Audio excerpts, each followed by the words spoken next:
good for you, right? What is it? What is your what is your schedule as far as do you allow yourself bad food every now and then? My vices in the food department are croissants. Thing is, that hits the dopamine button, and it's all about more. I mean, I can sink 5 of those things. Chocolate croissants are my jam. Oh, really? I don't adulterate my croissants. Really? No, maybe extra butter. For me, it's all the savory stuff. Savory, salty. So it's croissants every once in a while. Or have you had a chocolate croissant? I have. Pretty goddamn good. You like I'm them? with him. I'm all butter. Really? Butter's nice. Yeah. Butter's nice. I think the all butter for me justifies having, 3 or 4. When I lived in New York, I used to love buttered bagels or buttered rolls. They do not have that out here for some strange reason. It's like a common thing. If you go to like a deli in New York, they always had buttered rolls. It was like just a roll with a lot of butter on it, and people would eat that with coffee. Yeah, out here, they don't have that for some strange reason. Or in L.A., they don't have it either. I like how in New York, when you get a soda, even at a little 7-Eleven type place, they offer you a straw. Yeah. It's one of the last civilized things in life to be offered a straw. You know what I saw? There's a chart. See if you could find this of, how we're supposed to be not using plastic straws anymore because turtles are dying. People give you plastic, they give you paper straws. I remember the 6-pack container, those plastic things, and you see the seagull thing around. Like the turtle where it constricted his shell. Have you ever seen that one? Yeah. Like it got around a turtle when he was little, and as he grew, the shell became like an hourglass. It was really gross. But there was this chart of the countries in the world that pollute the ocean the most, and it's fucking stunning. And if we stop using plastic straws, we're not going to put a fucking dent in it unless they do. We're not even close to number 1. We're not even close to number 6. The leading countries that pollute the ocean, I think number 1 was Philippines. I was going to say Southeast. Why would Southeast Asia have that issue? I would imagine that when people are very poor, the last thing they're concerned about is not polluting. I would think that. I've seen those images of those giant icebergs of plastic junk. Yeah. And I always hope that's not real. Oh, it's real. Yeah, Boyan Slot is a gentleman who's been on the podcast before. Has developed this device for it sifts the ocean. It's like it floats over the top of the ocean, and it has this collector that sucks up plastic, and then they take that plastic and use it and recycle it and make eyeglasses out of it and all sorts of other different things. So number 1 is China. By a wide margin. By a wide margin. Wow. Countries polluting the oceans the most, annual metric tons of mismanaged plastic waste and total amount ending up in global waters. This is fucking insane. So China is 8.80 metric tons. Indonesia's number 2 with 3.2. Philippines is number 3 with 1.9. You go all the way down to the United States is 0.30. Well, China's got no excuse because their GDP's way up there. They could actually manage it. But some of these other countries, as you mentioned, are definitely lower GDP relative to the United States and China. Right, for sure. Definitely like Malaysia, Nigeria. But China's got no excuse. That's incredible. Yeah. Is some of that them buying our stuff, though? Don't we sell our trash? We buy it from them, bro. Oh, okay. I mean, trash. Yeah. Buy their trash. They take it, and then we're like, here, you deal with it. I've heard of that happening. I don't know, not to a gigantic extent like that. I don't know about, Right, for waste management, right? Yeah, they might have a company that handles that, perhaps. I mean, but also they produce so many plastic things. I mean, think about the amount of things that are plastic that are produced in China. It's pretty extraordinary. I remember for a while there was a discussion about kids' toys with the coloring, and the toxins in plastics. Yeah. I guess I don't know if we're going to go there because we might as well, right? Okay. Well, it's interesting for starting 2019, I started posting things on Instagram. That's how I got my stuff out. Then I was going on podcasts. Now we have the podcast, right? But I've stayed off Twitter largely until this last year when I started putting a lot of stuff there. So you put stuff there, you start reading stuff there. Oh, no. And then, what's been really interesting to me is I followed this whole lab leak thing, right? Because early in the pandemic, people in my field started chattering about that. I love exotic animals, not to own them, right? But I'm really interested in animal conservation. And so the pangolin is an amazing animal. They pinned it on the pangolin early on, right? And there were articles published in good journals, several of which I'm on the editorial board for. So early in the pandemic, there were papers coming out really fast about, the sequence of the virus in pangolins, which were being sold in the Wuhan market, et cetera. And I was pretty disturbed by this, mostly because of the pictures of the Wuhan market. The exotic animal trade is just, it's horrible, right? Yeah. Okay, close confinement, these are beautiful animals that there's no justification for this stuff. But pangolin meat is sold at, I forget what it is per pound, but it's a delicacy, and it's considered very lucrative and to get pangolin meat, of all things. There's actually a female pangolin meat influencer on YouTube, and so really? Oh yeah, no, it's like it starts to look like pangolin meat ASMR. It's crazy and disgusting. So they're kind of mixing, sexy women with exotic meats from these rare animals. It's just awful. So I was going deep down this rabbit hole of trying to understand this exotic animal trade, and then there was chatter in my field about the fact that one of the members of the laboratory in Wuhan that was working with these, very high restriction viruses, had done her training in the United States, which is true, has a master's degree, but was running a laboratory, which is unusual, right? Typically, the head of a laboratory is someone with a PhD, MD, or both. Very rare for a so-called PI, a principal investigator, like me, or another Matt Walker, for instance, principal investigator, to have less than a PhD. The fact that she ran a lab, or was important in running this lab as a master's, with only a master's, is unusual. And then there was a lot of chatter in my field about the idea that it might have something to do with the fact that her significant other was a member of the Chinese Communist Party. And so, that laboratory had deep ties to the government and vice versa. And that's true of all laboratories in China, all laboratories. So the whole notion of the lab leak hypothesis was not foreign to scientists like me who thought, my laboratory works with rabies viruses, adenoviruses, Synbis viruses. None of these are as biohazardous as something like the coronavirus. But you work with these viruses and you have to use, lab coats, gloves, bleach sterilization. You're careful, hoods of but human error happens. So I'm not at all convinced one way or the other that it was a deliberate leak. But the idea that it would leak from a laboratory to a scientist like me who has what's called a wet lab, where with solutions and beakers and things of that sort, things happen all the time. Not in my laboratory. We're very careful and everyone's checked up on often.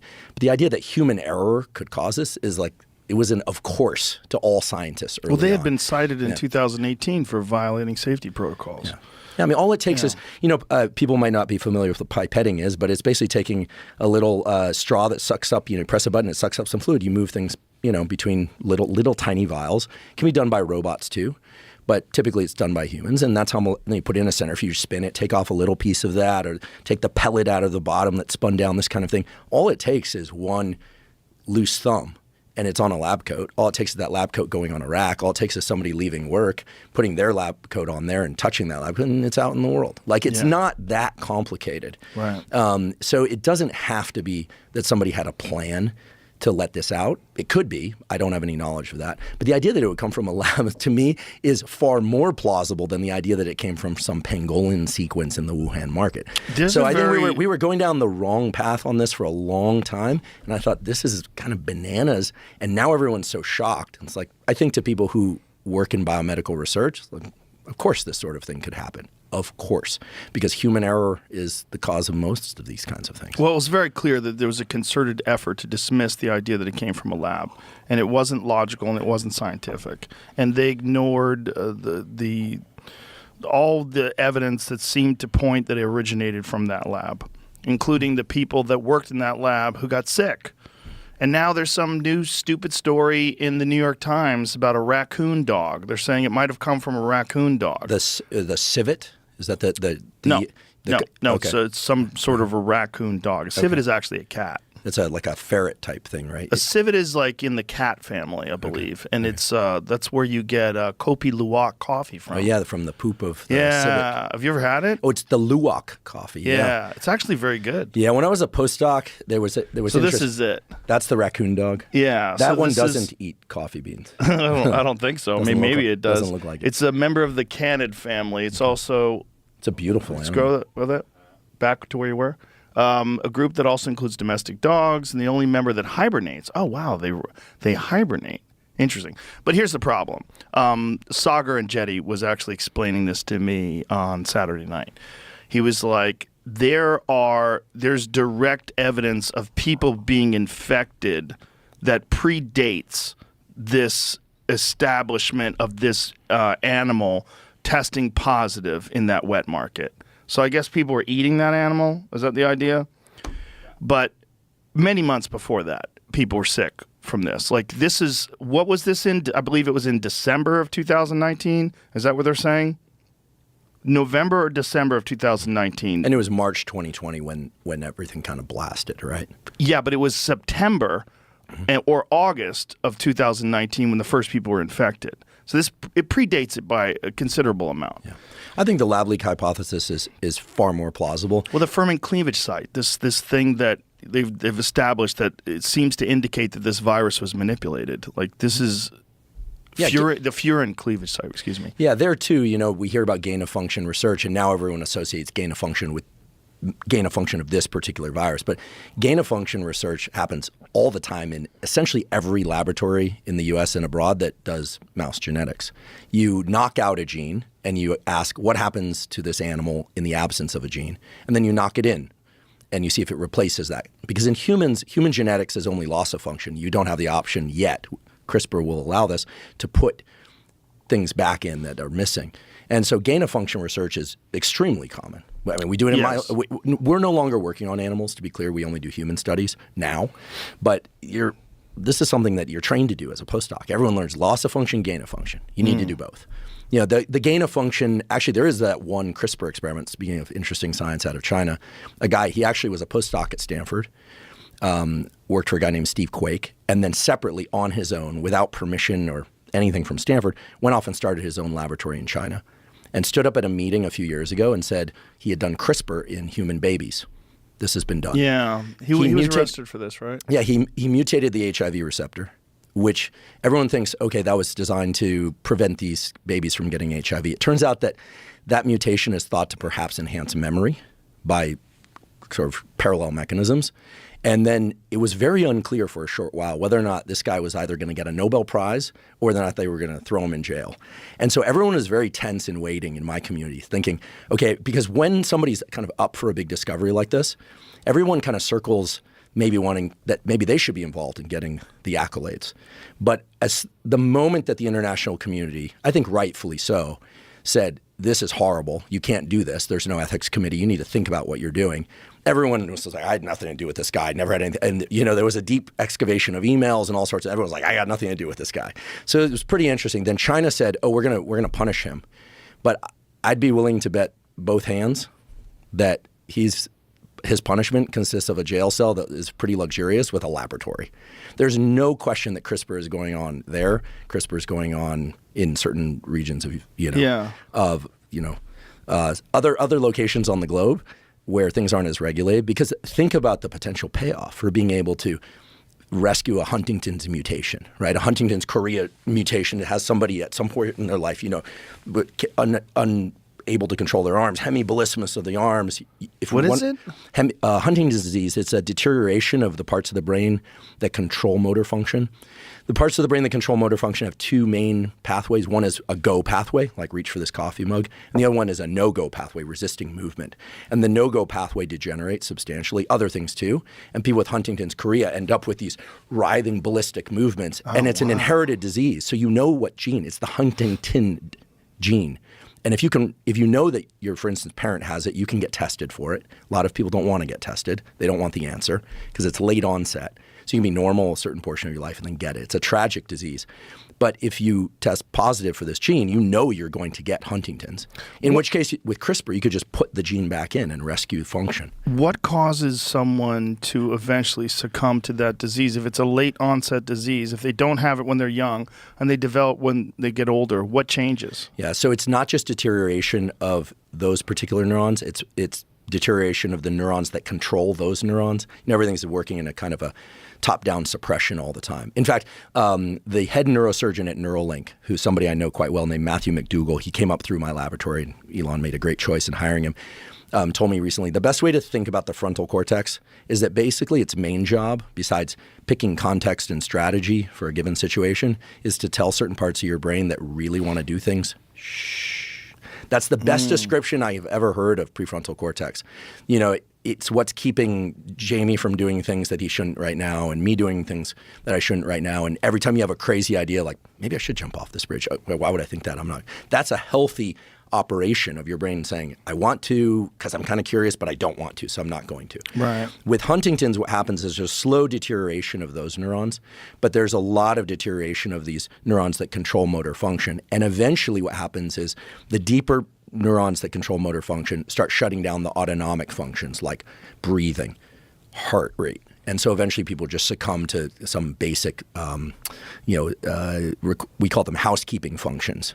So they'll have to be on a respirator, and they have to they have to use a catheter tube, and they have to defecate into a bag, and at some point they just become a deteriorated mess of neurons. So what's first to go there, however, is the control of motor function, and it goes first in the direction of too much activity, because of all these brakes and accelerators that we have in the brain. So in any case, CRISPR, gene manipulation of the sort that this guy did in this laboratory in China, again, I think an ethics committee needs to tell the world or decide for the world what people should be allowed to do and not do. But you can imagine for something like Huntington's, it would be tremendously advantageous. Like if you had a child who you knew was someday going to get Huntington's, you'd want to do a CRISPR mutation and put the healthy gene back. Is there anything that's been shown to slow down the progress of Huntington's?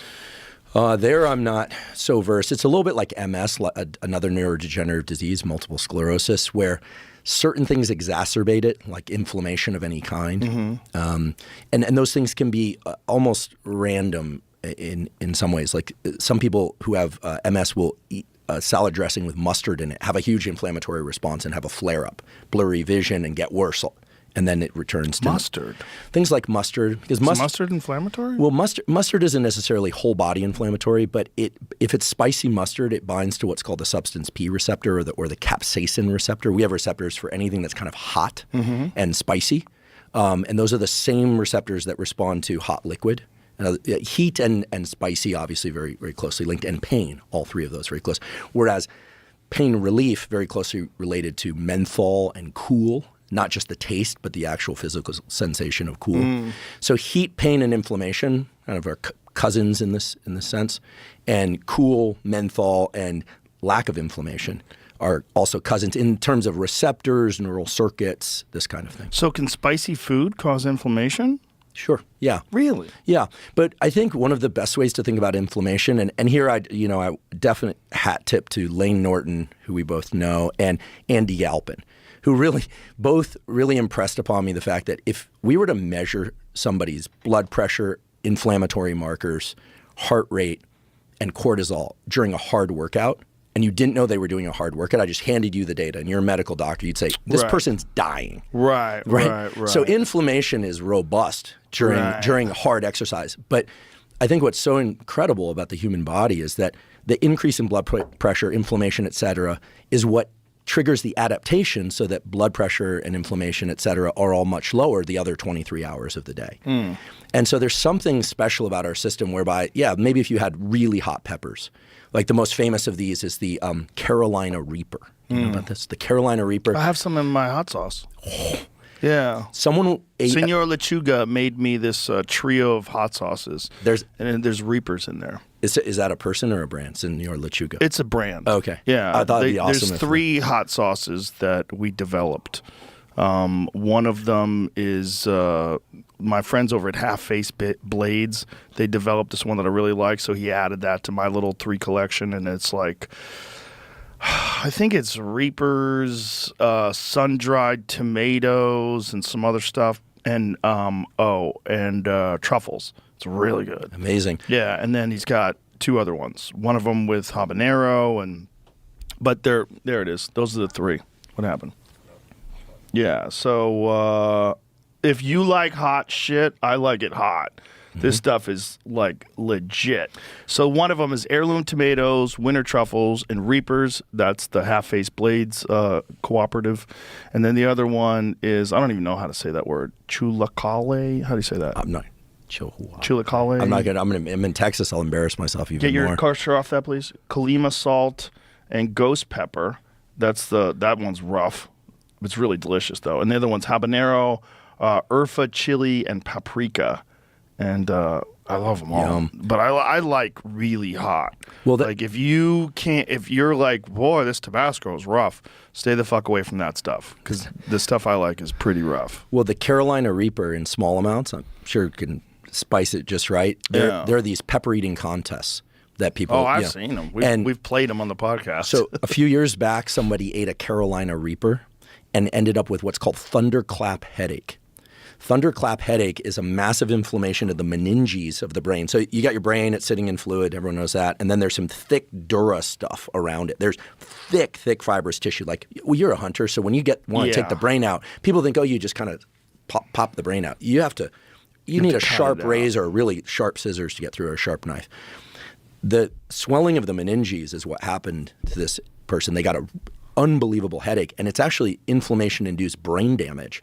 Now, that's only eating an extremely hot pepper in huge quantities. How many peppers did this guy eat? I don't know. I think just eating one of those things. Like, in the pepper sauce, my stuff, it's like the tiniest amount. It'll wreck you. Yeah, thunderclap headache. We know a couple other things about spice. And here I want to make sure I give proper attribution. The Nobel Prize was given a couple of years ago to a guy down at the Scripps Institute in San Diego, Ardem Patapuchin, and David Julius at UCSF for the discovery of these receptors for pressure, cool, heat. And it's an amazing set of discoveries that just occurred really in the last 10 years. We know that all of those pathways go to areas of the brain that are involved in, of course, like behavior. Like if you touch something really hot or you taste something really hot, for most people, they're going to resist that. But also to the hypothalamus, which houses all these hormone control areas, et cetera. People who can tolerate stronger spice, men and women, we know it's correlated with higher levels of circulating testosterone. That, I think, is interesting. What we're really talking about is higher pain threshold. And you and I have talked before about if there's one clear effect of testosterone, it's that it makes effort feel good, that pain starts to have a little bit of a come hither kind of thing to it. It feels a little bit enticing when testosterone levels are elevated. When testosterone levels are lower, or if people have lower levels of testosterone, effort feels more overwhelming. How's that? And the other thing is that ingestion of spicy peppers resets your calibration for what's spicy. I think we know that too. And in a way that also adjusts people's pain threshold. So if people get better at eating hot peppers, they're better at dealing with all types of pain. And I find this fascinating because I know you and I are both kind of obsessed with ice baths and cold plunges. Yeah. And I've been going deep into that literature around cold and what's really known about cold thermogenesis and not known. And it seems like these acute adrenaline, acute pain pathways, they do exactly what exercise does, which is in the moment, if you were to measure somebody's inflammation, et cetera, you'd say this person is dying. They're in a terrible state. They might as well be getting, open heart surgery with no anesthesia, the way some people react to the ice bath. It's kind of silly to us. But for people that don't like the cold, they're like, you got to be kidding me. I'd never go near it. They try and disparage it. They try and poke every hole in the data. They're just scared, right? Yeah. They're just scared. We know this. But they are actually the people that benefit the most because that really acute adrenaline spike, that pain that you feel creates a higher pain threshold later, higher threshold for work output, all of the things that most people seek. And so to me, it's always interesting that you have to look what's happening during and you have to look at what's happening afterward. And for some reason, as humans, we like these creature comforts of massages, which are great. The sauna, which is great, although if you crank it up really hot, it's work at some level. It's always work at the end. There's that The moment. last 5 minutes of a 25-minute session at 190 degrees, that's work. Yeah, and there's something about the burning in the nose for me. At least my heart rate starts like I want to get the hell out. Burning of in the nose. So are you using water on the rocks a lot? Yeah. So that's what's giving you the burning in the nose? Yeah. I'm. It's always hard to know how hot it is right at the place where it reaches your body. But I've been cranking it way, way up. Like what temperature? Like 260. What? 260. But I 260. But I cover my head. Why? So what are you, a brisket? No, what the fuck are you doing? Well, what I found is. Why are you doing that? So what's interesting is your desire to get out of the hot tub or the too hot tub is because of burning on the skin, right? But your desire to get out of the sauna is usually a brain thing. And you'll notice this because if you go to a Russian banya, they all wear the little wool hats. Yeah. That's to insulate their brain against the heat so they can stay in at hotter temperatures on their body. So I'm in at 260, but I've got my head covered with a wool cap. So it doesn't feel as stressful. But I'm doing it because I like to sweat. But if it doesn't feel as stressful, wouldn't it have less of a positive effect? Okay, so this is great because what you're starting to do is tease out the variables. So this is where I think it gets interesting. You can get better at sweating. I know fighters do this in preparation, dropping weight. You can get better by doing more sauna. You get to be a better sweater, which means that you can cool more easily, even in clothes or if you're out running or hunting or doing anything. So there's some advantage to being better at sweating. And sweating itself is a whole interesting story. You actually have nerves that control the sweat glands. That's actually controlled by little nerve endings. And those pathways can grow very, very quickly in the presence of heat. So what I've been trying to do is learn how to dump heat better. And if I don't use the hat, what happened was I was getting up to 220 and I'd sit in there for like 45 minutes. I'm thinking, this is not doing anything for me anymore. I want to increase my sweating. Have you brought in an independent thermometer? You're not trusting the 260 measurement. No. So what I did is I haven't. So who makes your sauna? This is Dundalk. But so what I had the guy do who had installed it for me is put the thermometer down low because it's a trigger, right? It's going to shut it off when it hits a certain temperature. Yeah. So what I'm really trying to do is get it really, really hot down near the floor. Because then when I stand up when it's that hot, I'm just ready to pass out. No chance. Yeah. But I think Laird, I don't want to get this wrong on the numbers, but I know Laird brings his Airdyne bike in there. Mm-hmm. With oven mitts on. So he's got to be putting himself at least 260, right? I mean, himself, I don't think he has his sauna set at 260. No. I think his sauna set in the 200s, though. I think it's like 215 or 220. But pedaling on the Airdyne, that's he's a psycho. Yeah, that's psycho. But he's a different kind of human being. Yeah. But I'm contrasting this with cold. Yeah. And so that's a difference. Are you going cold and then 260? I'm a wimp. I start in the cold for a minute, then I go into the sauna, then back into the cold for 2 minutes, back into the sauna, then 3 minutes. But you're not a wimp. Why are you saying that? Well, listen, if I were tougher, I'd go 5 minutes in the cold straight off. Yeah. But I just had Susanna Soberg out for a podcast, and she taught me some really interesting things. First of all, this has really helped. I did this. We should explain that she's the woman who created the Soberg principle. Yeah. Susanna Soberg did her PhD in Denmark. Is I think one of the best scientists in terms of deliberate cold exposure and its benefits, because she actually did something that's remarkable, not just in that field but overall, which is that she employed real world type experiences and exercise of deliberate cold and sauna and turned it into a very rigorous study of brown fat thermogenesis, which is this sort of, think of it as sort of your, like the oiling the candle of your body, increases mitochondrial function, and thermogenesis heats you up, metabolism, subjective well-being, sleep, etc. She did all of that and published this in Cell Reports Medicine. And I realize it's just one study, but to do that studies on humans is hard.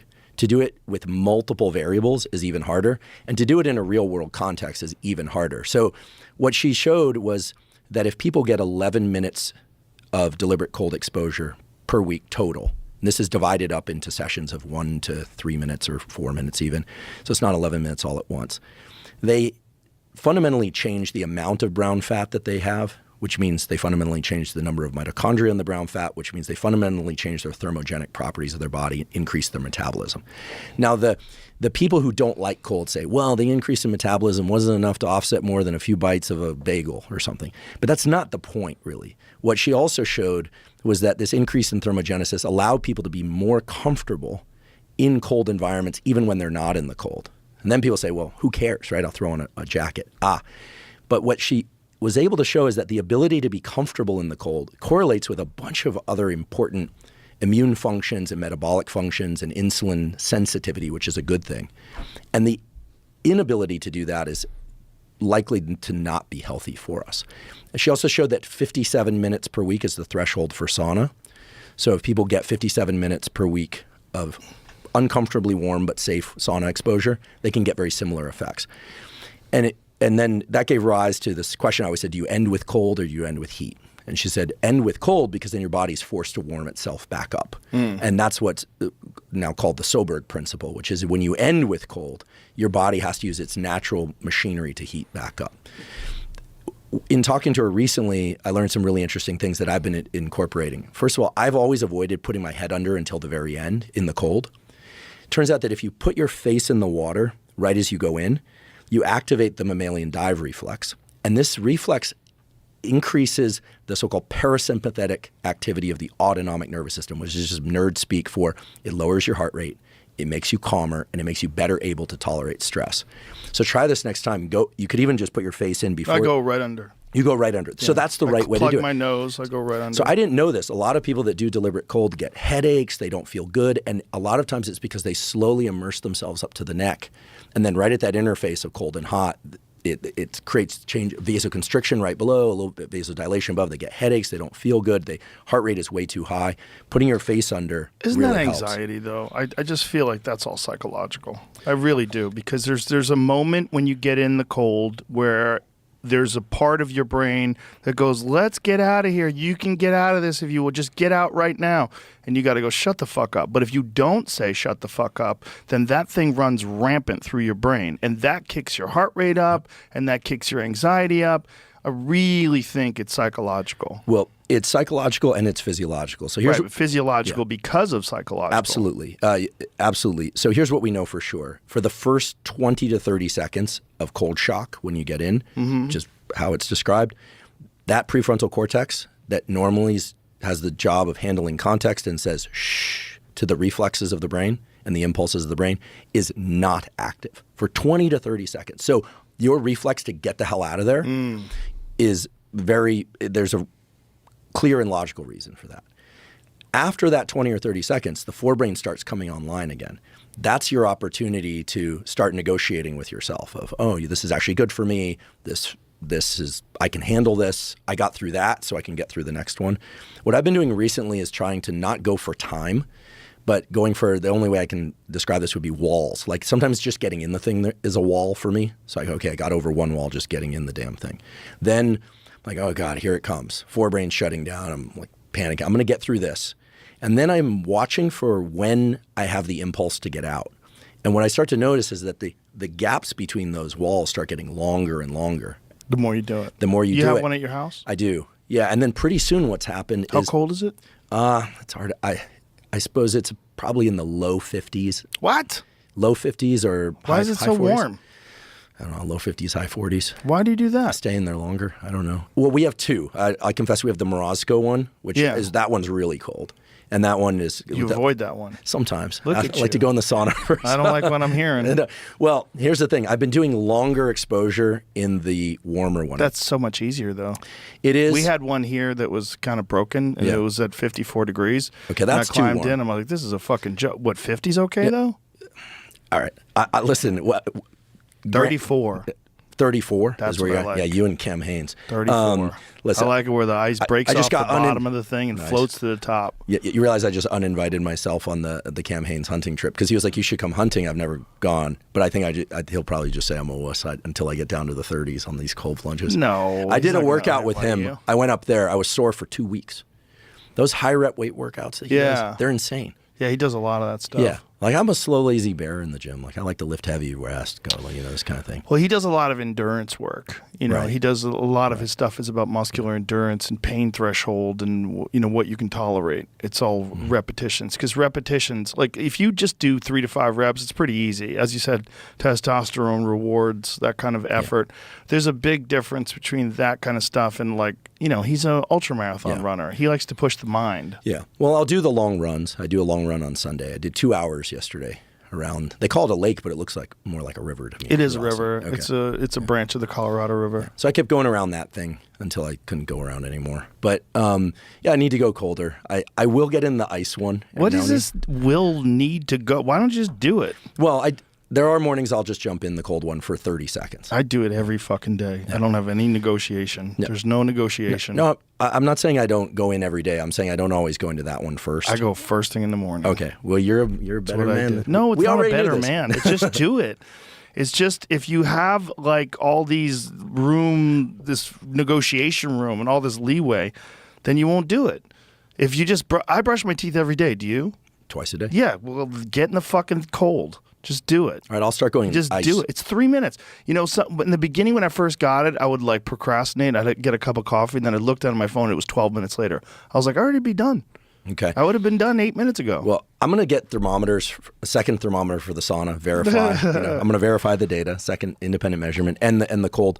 I'm going to have to imagine that the Morozko one, because it has pieces of ice floating in it, has got to be colder than 50. Yeah, I bet it is. You could tell if the Morozko has 2 lids. You have the lid where you climb in, and there's another lid where the equipment is. If you lift up that equipment lid, you'll see a thermometer. Okay. You'll see a digital thermometer that's a setting.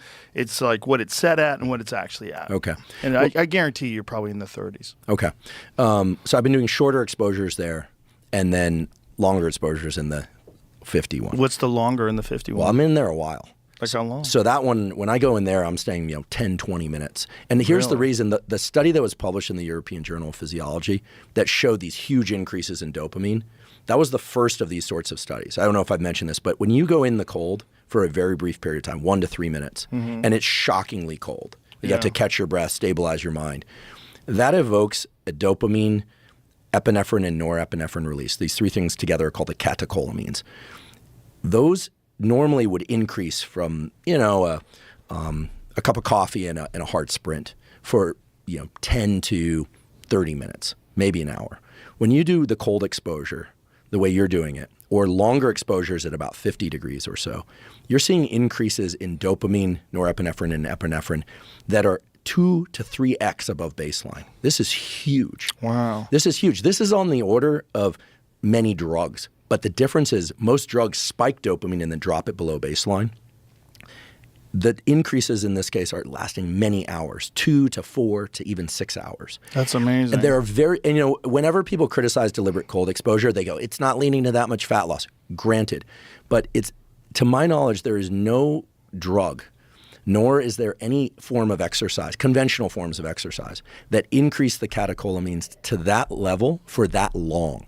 And with dopamine, it's all about the amplitude and the duration, how fast it rises, how fast it stays up there.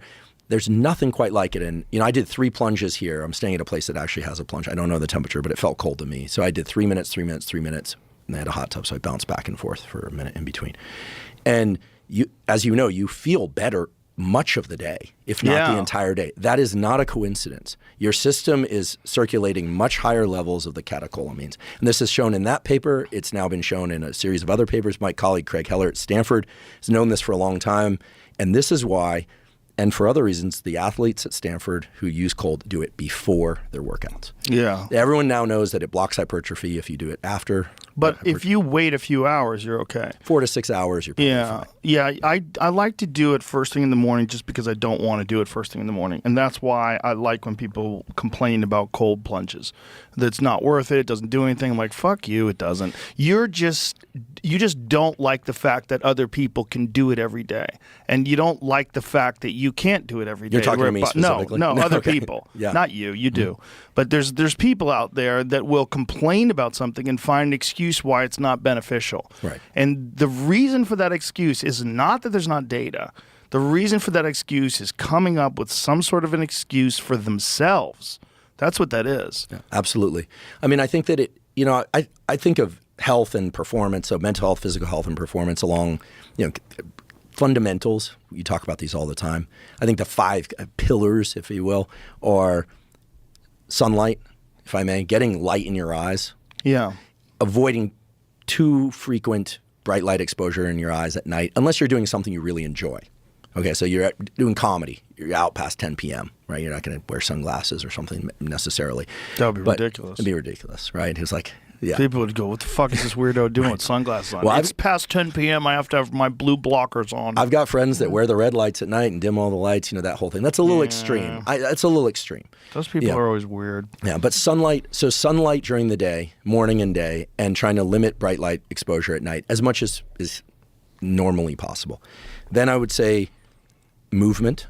So you got to move, cardiovascular and resistance training. That's one of the beautiful things I think that's happened in the last couple of decades is that it's, resistance training is no longer just considered the thing that football players and bodybuilders do. Right. Everyone, old, young, female, male. Women no longer, I hope, are concerned about getting quote unquote too big from weightlifting or something or turning into a bodybuilder. I think that's kind of gone away. I like to think that's gone away. Most women realize that the only reason why women do get too big is they take exogenous hormones. Yeah. They're taking steroids. Yeah, you throw a bunch of Anavar in there, you get the square jaw. And That's what they want to avoid. Yeah.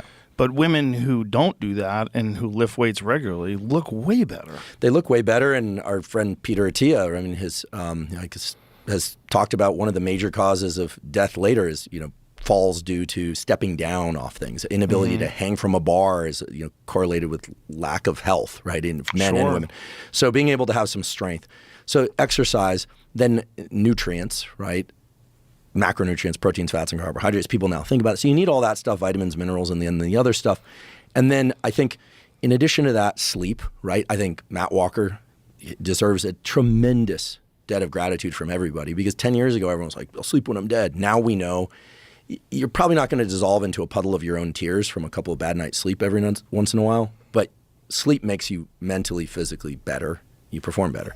And then the last one is this whole, not notion, it's social connection, right? You can't stay isolated constantly or people lose their minds. Yeah. So when you look at people that get very depressed or they're suicidal, one or several of those 5 things is going to be diminished. And then what happens is people hear about deliberate cold exposure, and if they don't like it or they want to poke at it, they say, oh, it blocks hypertrophy. Okay, well, only if you do it in the 4 to 6 hours after a hypertrophy workout. I thought it was 2. Well, they've looked immediately after, again. Immediately after is bad. Immediately so if after you is work bad. out, but you can do it after cardio, right? Yeah. Like the only time I do it right after workouts is after I do generally I do a really hard cardio workout, and then I'll do the sauna for 25 minutes, and then I'll do the cold plunge. I'll end with the cold plunge. Yeah. Yeah, I think that that's okay, right? Right. It lowers inflammation, which is what you want from the resistance training. Right. Again, it goes back to this. Yeah. It wasn't just these guys, but I point to Lane and to Andy Galpin, who've been shouting from the rooftops for years. Blood pressure up, inflammation up is a good thing. So you have to be careful when someone says, "Oh, you eat the hormetic effect. You eat this, you become inflamed." Well, how long and what's the hormetic effect? And so in terms of deliberate cold exposure, people like to say, oh, it doesn't burn much fat, it blocks hypertrophy. But if you look at the mental benefits of having your catecholamines, dopamine, norepinephrine, and epinephrine, systemically elevated to 2 to 3x for 4 to 6 hours after a 30-second to 3-minute protocol, you're not going to show me a drug or a form of exercise that can do that. For me, the best thing for sleep is sauna. Like sauna pre-sleep is amazing. Well, do you know why that is? Why is that? It's really interesting. When you heat the surface of your body, you would think, my whole body temperature is getting really hot. But if I were to measure your core body temperature, what happens is your medial preoptic nucleus of the hypothalamus says, oh, the surface of my body is really hot. I'm going to cool down my core temperature. And falling asleep at night requires a 1 to 3 degree drop in bodily temperature. And when you wake up in the morning, you have a 1 to 3 degree increase in bodily temperature in the morning. That triggers a cortisol spike. That triggers norepinephrine. And then you start waking up. So body temperature and the ability to fall asleep and stay asleep and wake up are very tightly correlated. Like your whole circadian rhythm is temperature driven. And so, for instance, you probably have a best time of day for you to work out where you feel best. You probably, if I were to have you train at 2 a.m., when you went to bed at, a couple hours before, you'd feel miserable. You're not going to perform as well. Grip strength in the middle of the night. I wake you up, I take your grip strength measurement. It's going to be strong, but not as strong as it would be at your peak time during the day. If we looked at your body temperature, we'd find that your grip strength is weakest when your body temperature is lowest. So you'd say, well, I'm asleep. That's why. But there's an easy experiment. This has been done. We just keep you awake for 24 hours. We measure your body temperature. It has a very regular circadian rhythm. That persists. And we measure grip strength. That's been done numerous times. People living in caves, they've done those experiments. Have they done experiments where people do the sauna and then work out? Because of grip strength, and if it's tied to body temperature, if you can raise your core body temperature from the sauna. Sauna's dropping your core body temperature. The inside of it. Yeah. But even while you're at peak sauna, you're sweating like a pig? So at some point, you won't be able to thermoregulate anymore. And then your body temperature will go up and you can become hyperthermic. So when you are in the sauna and it's 210 degrees and you're sweating like a pig, your body temperature is lower? Your core body temperature is fighting to get lower. And when you get out, your core body temperature continues to go down. It plummets. That's right. And the exact opposite happens when you get in the cold plunge. You feel cold on the surface, so your body goes, oh shit. Hypothalamus, again, medial preoptic area, gets a signal from, if you think about how beautiful this mechanism is, I still get goosebumps, no pun intended, when I think about it. You have receptors on your skin surface that sense cold. Send that to your hypothalamus, which says, it's cold out there. I'm going to generate heat. How do I generate heat? Well, there are two things you can do. I can make you shiver, which will generate heat, or I can make you move. Shivering is just another form of moving. Or I can activate this very specialized fat tissue, which is not under the skin. It's not subcutaneous fat, but it's around your critical organs, which is the brown fat. Activate the mitochondria there, and basically at that very core level, get electrons moving, and the brown fat in turn activates the thermogenic system and starts heating you up. Wow. It's so crazy. And then what's beautiful is that the brown fat has a sort of memory of that experience. So even after you get out, you're walking around right now. I did cold plunge this morning. You did cold plunge this morning, right? Yeah. Okay. So your body temperature is about 1 to 3 degrees hotter, probably about 1 or 2 degrees hotter than it normally would be. Dopamine's getting cranked out. And so all day long, you're warmer at, let's say, cool ambient temperature.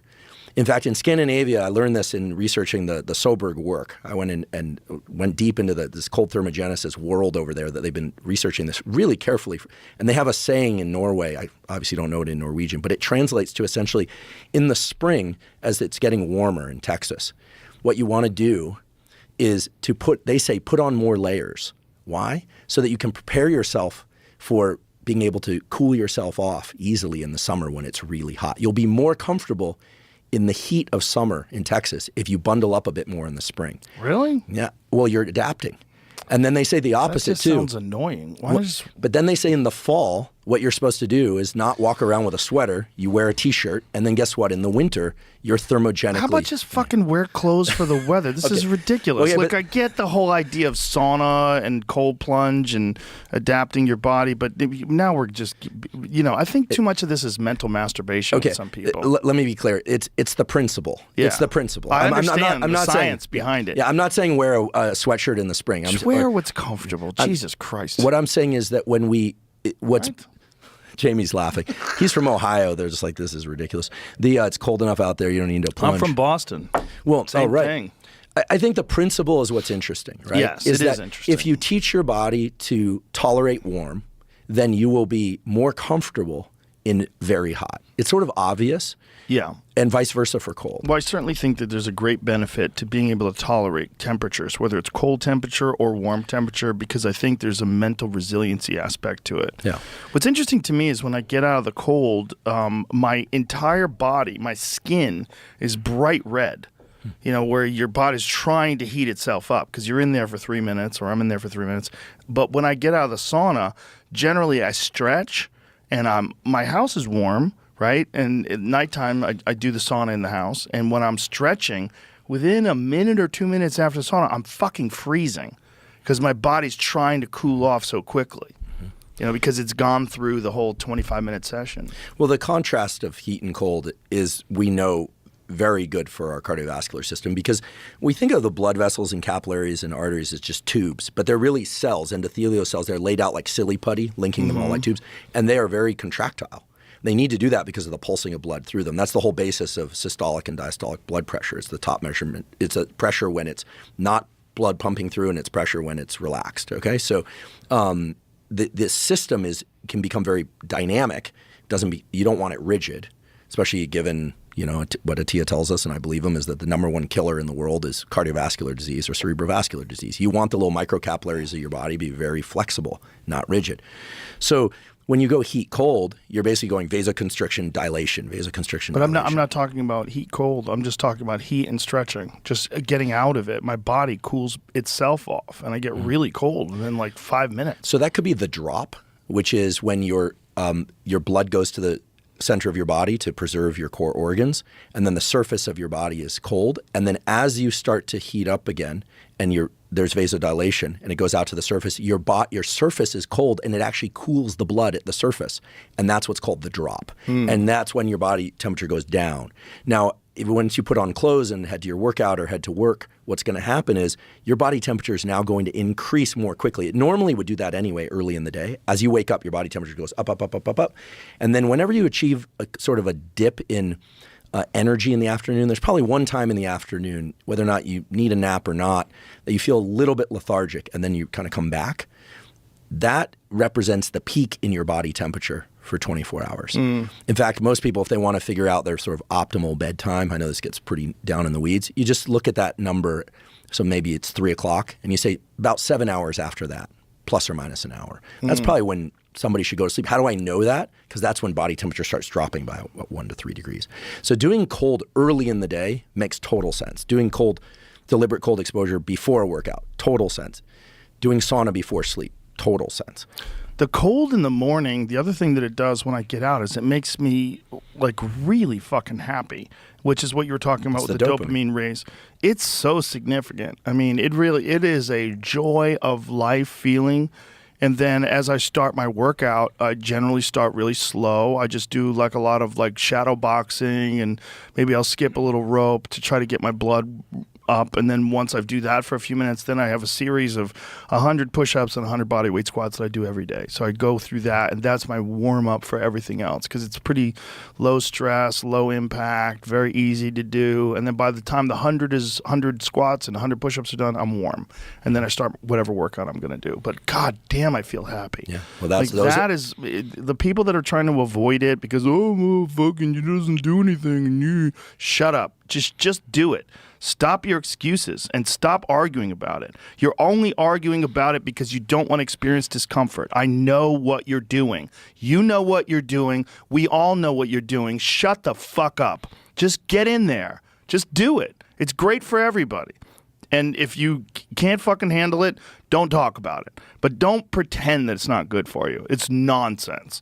It's one of the most, you could sell that shit in a pill, it would be so valuable. I mean, how many people are on SSRIs and they're like, I kind of feel better? Well, first of all, I completely agree with you. Completely agree. And I'm not again, Craig Heller in our biology department at Stanford has been talking in this general theme for a long time. Anna Lemke, who you had on here, talked about patients of hers who got sober using cold plunges. You say, well, how do they get sober using cold plunges? You just, taking one addiction and replacing it with another? No. What's very clear is that when you're suffering or you're lazy or you're procrastinating, doing something that's harder than the state that you're in bounces you back much faster. Yes. This is all based in the dynamics of dopamine. It's sort of crazy. If you know how people are procrastinating to write something or do something, and they start cleaning the house?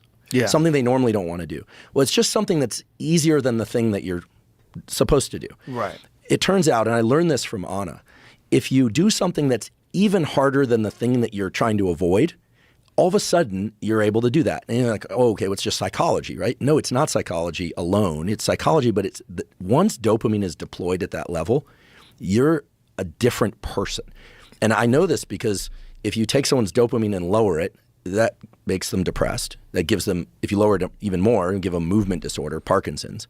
If you give them their dopamine back, their focus increases. How do I know that? There's a reason there's an ADHD drug shortage right now. Ritalin, Adderall, they all tap into this system, the dopaminergic and adrenaline norepinephrine system. So one of the most prescribed and overprescribed classes of drugs is the drug designed to try and get exactly this effect of cold plunges. And so I completely agree. If people would just take a very cold shower or a very cold plunge, or a little bit longer at 50 degrees, but although I agree with you that shorter, colder is better. What I didn't describe, and I'm not trying to rescue myself here, but I do that daily. But then on Tuesdays is the typical day where I do very, very hot and very, very cold back and forth for well over an hour back and forth. Yeah, you do that serious growth hormone increasing protocol. I'm trying to condition myself to really be able to tolerate heat and cold. The other thing I learned, again, from Susanna, I take no credit for this, is, and I'm not suggesting people replace the cold plunge with this or a cold shower with this. You're starting to see more of this on social media, and it's embarrassingly silly to think that that's a replacement. What I'm about to describe is a replacement for cold plunges. But if you put, she taught me, she said, if you even just put a small portion of your skin in ice cold water, like your hand or your arm, you actually activate the brown fat system. That's how robust this system of surface temperature to body is. And so I don't think it's a good replacement, but now you're seeing people saying, "Oh, you just have to put your face in a bowl of ice water." There was a device that was going around a while back that people were using when they were lifting weights, where they were putting their hand into something that was freezing their hand, and it increased their ability to do work quite substantially. Do you know what I'm talking about? So this was developed by Craig Heller's lab. It's called the Cool Mitt. It's a bit controversial, and I'll tell you why. So you have, on the surface of your hands, on the bottoms of your feet, and on your upper face, you have what's called glabrous skin. It's the only skin on your body that's incapable of growing hair because there are no hair stem cells there. It's also the place where, believe it or not, it goes, normally things go arteries, veins, capillaries. But in this case, you're missing one of those components. And what it is that the top of your face, the palms of your hands and the bottom of your feet are like radiators. Heat passes out of your body very, very readily. This is why animals like bears who are covered with hair will stand in cold water to cool off. It's very effective. It's also true that if you want to heat up, you do it through these portals. And so Craig's lab did two really important experiments. The first one was heating people up. It turns out when people come out of anesthesia, it's very slow. And this is a problem for all sorts of critical reasons related to keeping people alive. And if you measure people's body temperature when they're coming out of anesthesia, it's very low. And as that heats up, they wake up, just like out of sleep. His laboratory developed these heating devices that would heat people's palms or the bottoms of their feet. And they found that they could bring them out of anesthesia much faster, and recovery rates were much better. Super impressive result, not talked about often enough. And the reason it's not talked about often enough is all this stuff around thermogenic studies was really hot in like the in the 50s, 60s, 70s. And then it was sort of considered kind of like, not lame, but it wasn't hot science. There I go again. I'm really not trying to pun here. Then what's happened in recent years is people have gotten into these protocols and it's become more popular. His laboratory also showed that one of the reasons why we fail on like a set of dips or chins, local muscular failure, is due to heating of the muscle locally due to work. And then there's an enzyme called pyruvate kinase, which is very heat dependent. When your muscle gets too hot, pyruvate kinase can't function and your muscle fails. It's one of the reasons you fail on a set. So what they figured out was if you cool people's core body temperature, they can do more work. Now, it got a little confused. People say, "Oh, I didn't double my bench press after cooling my hands." Well, that's not really the point. The point is that, let's say you can do 10 sets of 10 at a given weight with 2 minutes of rest in between. And that's all you can do.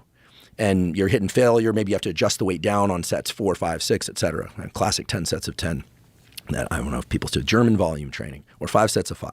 If you lower the core body temperature through the proper use of Palmer cooling, as it's called, or through some other device, what you find is people can continue to get the same number of repetitions, provided they keep the rest the same, and they can double the amount or more of work that they're doing total. So they can increase their volume. The interesting thing is they preserve the training effect.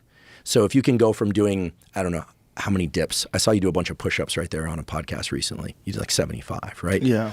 So in theory, if we'd been cooling your palms, you would have been able to keep going much longer, possibly 150. And you say, well, how could that be? Well, it's a local change in the enzymatic reaction at the level of muscle.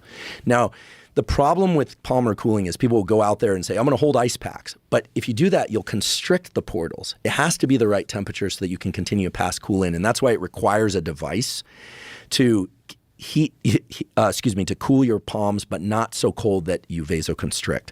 And so there is the Cool Mitt device. To be honest, is it a very effective device? They've never been very effective at marketing that device, but athletes at Stanford use it. But nowadays, what athletes mainly are doing, and I talk to pro basketball players, football players, Tier 1 military, they're doing cold before their training because it's just simpler and you don't need a device. Inter-workout or intra-workout cooling is really an interesting topic, but it hasn't been perfected at the level of devices. They're still kind of clunky. You got to go put your hand in the thing. No knock on Cool Mitt. I mean, I think they're trying really hard. I actually got one for Cam that I still need to deliver to him. Well, what if someone just is in the middle of a workout and they just get in a cold plunge for 5 seconds? Yeah, you need to lower your core body temperature. So in 20 seconds, half hour? Like, how long are you going there for? Probably. Here's what I think could really help, and you could try it. If you don't have access to a Cool Mitt, and I can get you one for you to try, but if you you'd want to hold something cold between your hands for maybe 20, 30 seconds. Well, just dunk your hand into the cold plunge. You could do that too. Yeah. If you have your cold plunge right there. Yeah, my cold plunge is right next to the gym. I could just dunk my hands in there. Yeah, the relationship between temperature and sleep, temperature and the deployment of these neurochemicals, temperature and performance is one of these variables that right now professional sports teams and Tier 1 military and scientists are really starting to understand. Like, this is not a small variable. This is a super powerful variable. It's just not an easy one for the conventional gym to have. Maybe at some point in the future, every state, they'll have stations in the gym where you kind of plug in. Yeah. And you can just do more work. It's all about the ability to do more work. Yeah. And recover. And it's clear that the cold after training is, if your goal is to train again, well, then you want inflammation down. But if your goal is to improve as a consequence of that training session, you have to be careful how much you're blocking the inflammation. Yeah, I know a lot of jiu-jitsu guys like to do cryotherapy post-training, and they say that it helps tremendously. And because of that reduction of inflammation, because you're not really training for hypertrophy, you're training for volume and work and and cardiovascular function and your ability to execute techniques over and over and over again. I mean, the ability to do more work is, I think, one of the not-so-secret secrets of performance-enhancing drugs, too. Yes. Yeah, I mean, it's everything. It's even at the level of being able to get a really good night's sleep even when you're slightly overtrained. Yeah. People always say, well, what do these do steroids make you grow muscle? Well, they'll increase protein synthesis. Well, look at Lance Armstrong. I mean, he was on steroids and he was rail thin. It's not about that. It's about recovery. Yeah, he could it's about what do you ask your body to do? He could just do more work. Yeah. And I think, and I for all I know, I believe he's natural, but like you think about a guy like Floyd Mayweather, and I used to see him running in the middle of the night, and it's Vegas. If his testosterone happens to be exceedingly high naturally, he can do more work and recover than the person whose testosterone is lower before they hit a wall. So I'm not saying he was using anything. What I'm saying is, if somebody has higher levels of circulating testosterone, male or female, they can do more work and recover. That's just the way it is. Here it is. Floyd Mayweather reportedly took banned IV prior to Manny Pacquiao fight. So banned, but this is banned IV for what? It might be banned IV just because they had some sort of protocol set for USADA. So USADA is they're the ones who regulate the UFC testing, and they won't allow people to use IVs because IVs will allow you to mask whether or not you've done performance enhancing drugs. I don't think it was just that. I mean, I think it was he tested positive for something. I mean, amphetamines cause it's going to vary by dose, et cetera, but at least 1,000-fold increase in basal catecholamine levels. That's what they do. How many people do you know that are on Adderall? In the, I don't have a lot of friends in the finance world, but of the ones that are, the friends I have who are in finance, 100%. The scientists I know, 0, but scientists generally aren't of the Adderall type. Musicians, not so much. Those are kind of the categories. And podcasters, I don't know how many. Quite a few podcasters. Yeah. There's a lot of people that are journalists that are on it. Mm-hmm. A lot of writers and journalists are on it. I've been shocked when I talk to these people. Well, you know my feeling about writers and journalists. What's your feeling? Well, I don't know if we bring this up or not, but I think the tides have changed in recent years, and conventional media is used to kind of, they email you, they want a conversation. I think sometimes they're surprised you don't leap to have that conversation. Or, I think one of the problems with the traditional press is that it's hard to know where their heart is, or like where they are on a topic. And so conversations with them have become a bit of a razor's edge, frankly. Well, they're also like deeply influenced by money. Like that, that raccoon dog thing. I guarantee you there are some people behind the scenes that are trying to come up with some sort of a plausible scenario that's alternative to the lab leak theory. And that's why they're coming up with this. It's not like the people that I've talked to that understand this. I've had many conversations with virologists and evolutionary biologists who explain to me why this is most likely a lab leak. They're not arguing with this. So when someone comes along with this and they're saying, "Oh, we found it," like, no, you didn't. No, you know you didn't. You're writing this article because you're being influenced to do so. Like someone is telling them that this is a good thing to put out. Someone is giving them information and saying, we believe this and you should print this. Well, and there's money behind that doesn't reach independent journalism. That's the difference. Like the amount of money behind an advertisement that goes to CNN or an advertisement that goes to the New York Times, it's a different thing than what goes to Breaking Points with Crystal and Sagar, than what goes to Matt Taibbi's Substack. There's none there. There's no influence there. These people are influenced by gigantic corporations. That's why they put out articles that are not plausible. That's why people don't trust them anymore. That's why, people think they're fucking shady. Yeah, well, you're right. They're incentivized by a whole set of things that are not obvious from the articles themselves. I'm a huge fan of what Sagar and Crystal have done and are doing. Me too. Huge fan. It's incredible. It's incredible and it's important. And they're so fucking honest. Like they give you what is their actual take on whatever is going on in the news, and it's well researched. And the fact that exists now is so important, because if it was not for independent journalism, we would be in a pickle. We would be in a really bad state, because a lot of people got duped by the pharmacological industry, the pharmaceutical industry, the medical industry, the military industrial complex.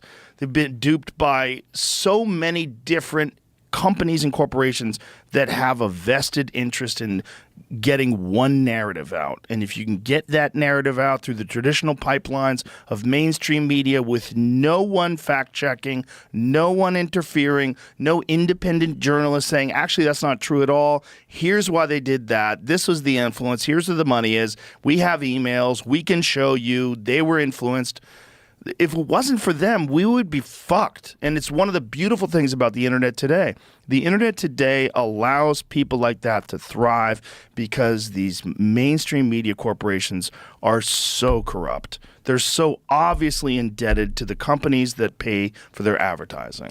Yeah, I mean, my initial experience of them was long before I had a podcast, did an interview with traditional media, and then it comes out, and they didn't say anything bad, but my quote was given to somebody else. Their quote was given to me. Yeah. And then you say, and I wrote and said, hey, this is factually incorrect. I didn't say this. First of all, I'm not a medical doctor. They swapped the names either accidentally. And then I got this, oh, well, kind of response, like too late, but when it's no retraction, and when it's your neck on the line, it's your name. I mean, in science, all we have is our reputations. Yeah. In science or in anything, that's all we have is our reputation. So it's a scary thing to hand that over to somebody. So unless it's a particular few set of sources, I generally decline traditional media conversations.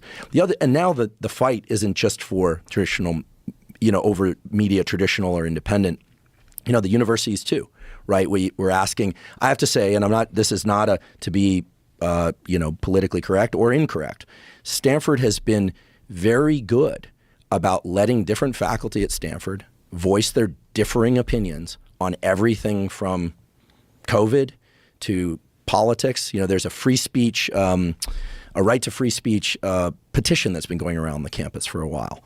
And you can find this online. Now, a lot of people also will hear things about, I hear on college campuses like Stanford, you're getting a lot of pressure to do this or a lot of pressure to do that. Yeah, there are pressures, from students and top down. Listen, students are under pressure, administrators are under pressure, faculty under pressure.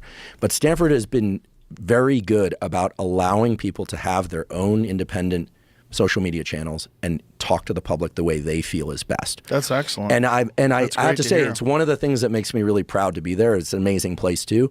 But if you, and I'm not going to throw out names here because it's not my place and they should probably just come on the podcast separately, but you've got people at every end of the major debates out there about public health and everything in between on Twitter, fewer on Instagram, but on Twitter, voicing their opinion. And honestly, I think it's beautiful that they are allowed to do it. Well, they're allowed to now because Elon bought Twitter.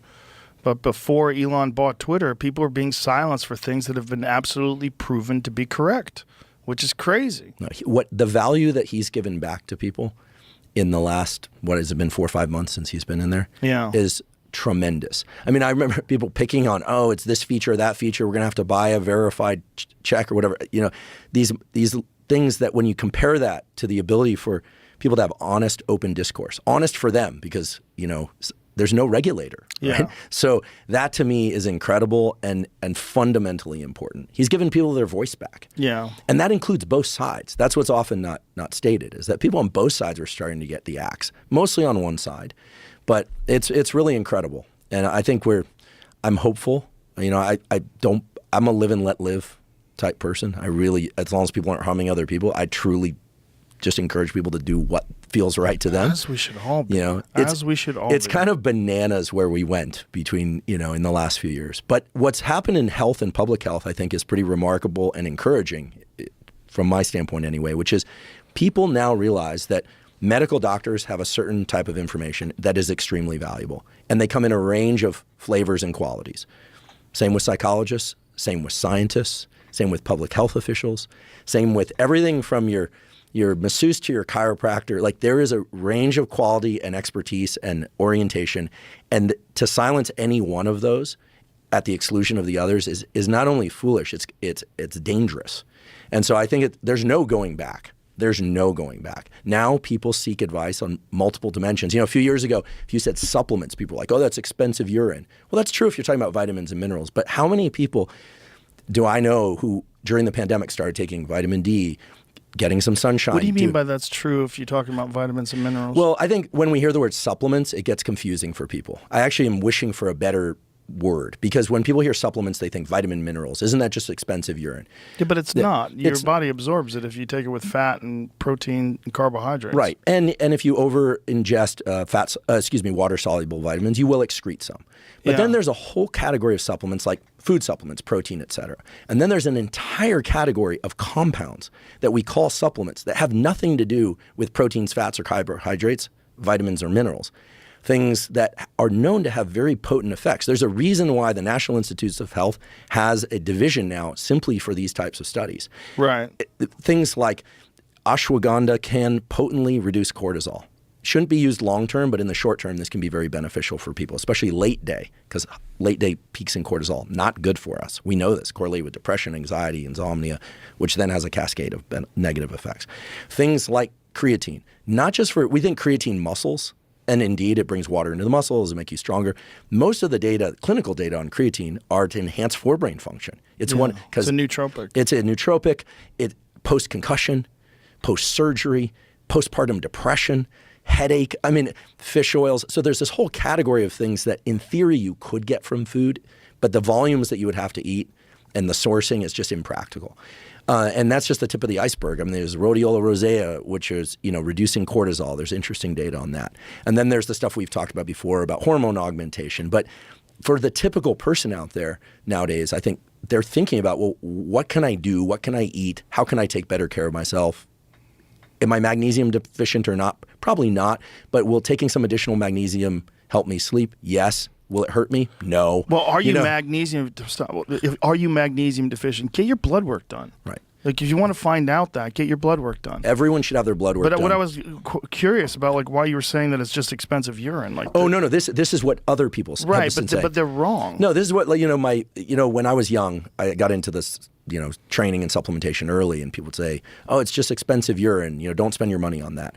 There are certain things like within supplementation, also the foundational supplementation, as I call it, like things like athletic greens, right? Or I guess they call it AG1 now. Things that are in such combinations of herbs and plant-based compounds, like you can't take them one by one. And then other things like magnesiums for sleep, or inositol and the data on depression, or inositol and insulin sensitivity. You know, the number of people that are out there who are pre-diabetic or type 2 diabetes, of course, they need to exercise and eat right, but things like inositol can improve insulin sensitivity. What is inositol? Inositol it's similar to a vitamin, but it works in a pathway that makes cells more insulin sensitive, which is good. So you can use the glucose and insulin that you make, so you're not overproducing insulin. Type 2 diabetes is essentially overproduction of insulin because your cells aren't able to use the insulin that's around, so you crank out more of it. Type 1 diabetes, lack of insulin from the pancreas. That's why people have to inject it who have type 1 diabetes.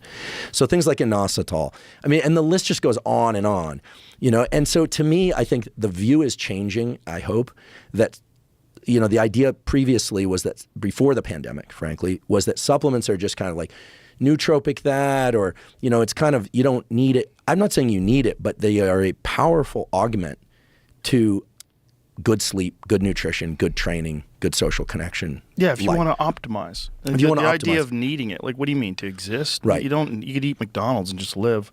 Like, if you want to optimize your health, right. Supplements are very beneficial. Very beneficial, but I think for you and me, it's a duh. But I think for a lot of people out there, they seem to think that there's something unique about prescription drugs that makes them better than supplements. Well, that's because they've been lied to. Yeah. I mean, that's the real problem, is that the corporations who control these prescription drugs and sell these prescription drugs and sell advertising on television have got it into people's heads. That's why it was maddening when I had Peter Hotez on the podcast, and he was talking to me about the importance of vaccination. And I said, do you exercise? How do you eat? Do you take vitamins? And there was zero going on with him. He goes on walks occasionally. No. I mean, physicians he eats fucking junk food. He wasn't taking vitamins. He told me that some internist told him to take vitamin D. So he took that for a while. I'm like, for a while? Yeah, vitamin D seems to have made it through the chute, like where anyone will take it because it doesn't seem scary to them or something. Well, there was a recent study that talked about people that died or were hospitalized from COVID, and they could have prevented somewhere in the neighborhood. See if we can find this. It was a very high number. A very high percentage of hospitalizations and deaths could have theoretically been prevented with vitamin D supplementation. This was based on the number of people that were in the ICU that were deficient from COVID, deficient from vitamin D, that were in the hospital for COVID, and it was in the high 80s, or in the low 80% rather. And then they did this study showing what would have happened if they had just supplemented vitamin D. I mean, I know many physicians. Here it is. New study reveals vitamin D in the body can significantly reduce the risk of severe outcomes for COVID-19. Does it have the numbers? What year is this from? Is this recent? Yeah, but this seems like a strange website, I'll be honest with you. Oh, is it? I clicked quick because it said 2 weeks ago. Original.newsbreak.com. Yeah, I think they're selling something. Little TikTok icon in the corner. God, people are selling things. It's so hard. There's so many wacky websites. When you don't know what's real. Things. I think that when I step back from what you were saying a few moments ago, I think people need to remember that scientific journals, of which I'm on the advisory board of several and have been for a long time and are well-meaning things, but let's keep in mind they're run by people, and the goal of those journals ultimately is to publish papers that are true but that get people to read them. The more subscriptions, the more they sell, right? So I have a good friend who's is a senior editor at a journal. There's really only 3 top-tier journals: Nature, Cell, and Science. He said and I asked him once, I said, what determines whether or not one paper is accepted or not? And he said, well, we get to determine, obviously the reviewers have to give it thumbs up at some point, but we get to determine the direction that the journal wants to go. So during the pandemic, there was enormous incentive for publishing papers in these journals that provided some either hope or fear or whatever it was exciting at the time, because people were buying up these journals like crazy. I mean, they have to pay their staff too. So it's a business like anything else. Mm-hmm. Unfortunately, there is, aside from the federal research budget, which is frankly, we have a much greater budget than in other countries for research relative to the total amount available, but it's still very low compared to what we need. But money is what drives research. I mean, it's not going to, the more money you have, the more margin for error you can have in terms of the people in your lab. Like if you only have $1 million a year operating budget, like it's a business, you can have 2 or 3 really good people. And if someone's not so good, that's bad. If you have a giant budget, you can have 20 people and 10 of them can suck. That's rare to see that. Usually it's a mixture of competent to talented, the occasional bad apple. And those bad apples are very, very dangerous. And the bad apples I'm talking about are not the kind of people that necessarily go around creating data out of nowhere. These are the people who slice off and make experiments that didn't work kind of disappear. Oh, there was something wrong with that mouse. That is a serious problem in science, far more than fabrication of data. And how often does that occur? Oh, it's incalculable, but I would say that kind of, I've been in laboratories big and small across my career. I've been around them a lot. Everyone in every field knows the papers that are like, yeah, nobody believes that. And these papers are influenced by money? Generally? So not directly. So the PIs, the lab, this is the way it works. The lab heads, to get to a position where you're running a laboratory at a major university, or any university, frankly, you have to love what you're doing. I mean, you don't make a lot of money as a university professor. Mm-hmm. There are incentives through things like companies, and a lot of professors now have companies, and we can talk about that, and that's complicated sometimes or not complicated. But the point is that heads of labs want to make fundamental discoveries. They want to be true. The 3 biggest fears for a real scientist are to get something wrong, and to get it wrong for the wrong reasons. The wrong reasons would be someone comes to your laboratory and sees an opportunity to please the PI. This is, I think, one of the major sources of error in science. Publishing papers as a postdoc is what gets you a job. So I've known over the years postdocs, and there's a lot of discussion about this is inside ball of science, where someone gets there and realizes that the head of this lab has a pet hypothesis that's really exciting to them. Why is it exciting? Because it's exciting. They like the idea, but also it would allow them to renew their funding. Yes, definitely, money's involved. And then that person goes and does experiments and shows the PI the experiments that work and doesn't show them the experiments that don't work. And then tells themselves, those experiments didn't work because, the centrifuge was off or the mouse was sick or something, gives themselves reasons why it was okay to remove data. That occurs, I think, I'm going to guess here, I don't know, but based on my observation, that's probably about 10 to 15% of the top tier published papers, I think, don't last, meaning in the years following, they don't replicate and they go nowhere. And I don't think it's because people made up data, quote unquote. I think it's because they threw out bad data. Or they threw out data that didn't fit their hypothesis and labeled it no good. That is very common. Now, people who, quote unquote, fudge data, make up data, I would say that's 2%. But that's the Alzheimer's study. Okay, so the Alzheimer's stuff was legitimately a data fraud issue. Which is really crazy. It lasted for so long before people discovered it. So then you say, why could that happen? Because Could you explain to people what happened? Yeah, so basically, the theory of Alzheimer's that's still very prominent is that it's the accumulation of these things called plaques and tangles, which you can see under the microscope, and they've always been considered a signature that you can see with your eyes of neurodegeneration that's associated with Alzheimer's dementia. And it's been the way that people have measured whether or not a treatment has worked or not worked is whether or not it could decrease these plaques and tangles in mouse tissue and sometimes in human tissue. Now, we have to be clear that plaques and tangles do accumulate in the brains of people with Alzheimer's and mice that have mutations that make them kind of like good models for Alzheimer's. But early on in the research on Alzheimer's, so dating back well over a decade now, there was basically a data fraud, fudging of data, we call it, where someone essentially said that there was a label for a particular plaque or tangle protein that represented something that it didn't. And then what this has cascaded into over many, many years is an entire set of theories about which drugs ought to be beneficial for the treatment of Alzheimer's.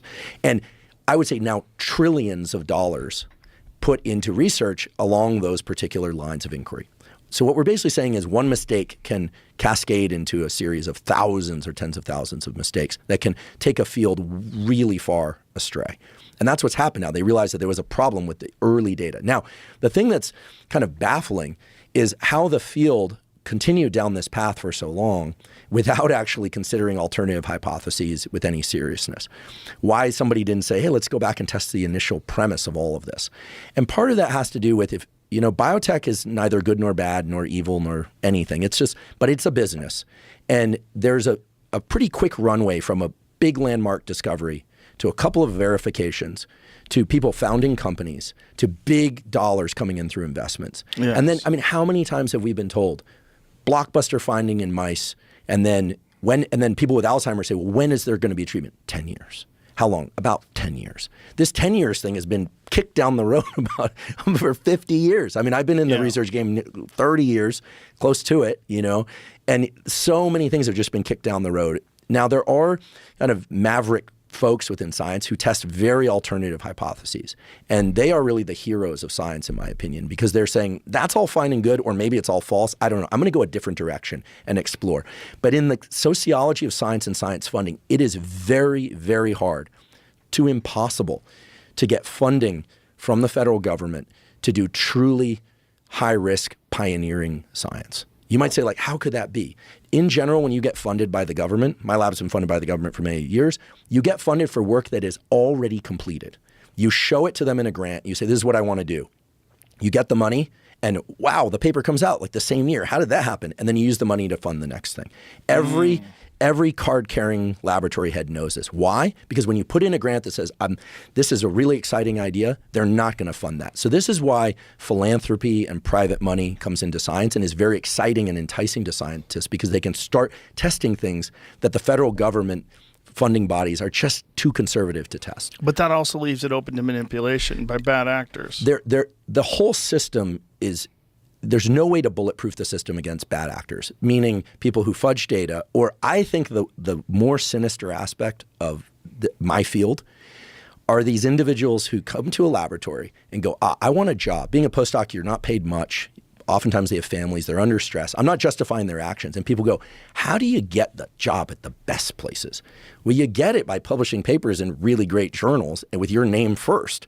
So what does that lead to? It leads to really high ambition people working very, very hard. And science is hard. A lot of experiments fail. And some people will just figure out that if they can just give the lab director, figure out their pet hypothesis, like figuring out what mommy and daddy like, what mommy or daddy like most, and give them those results, those people get promoted very quickly. Now, in the long run, they don't do well.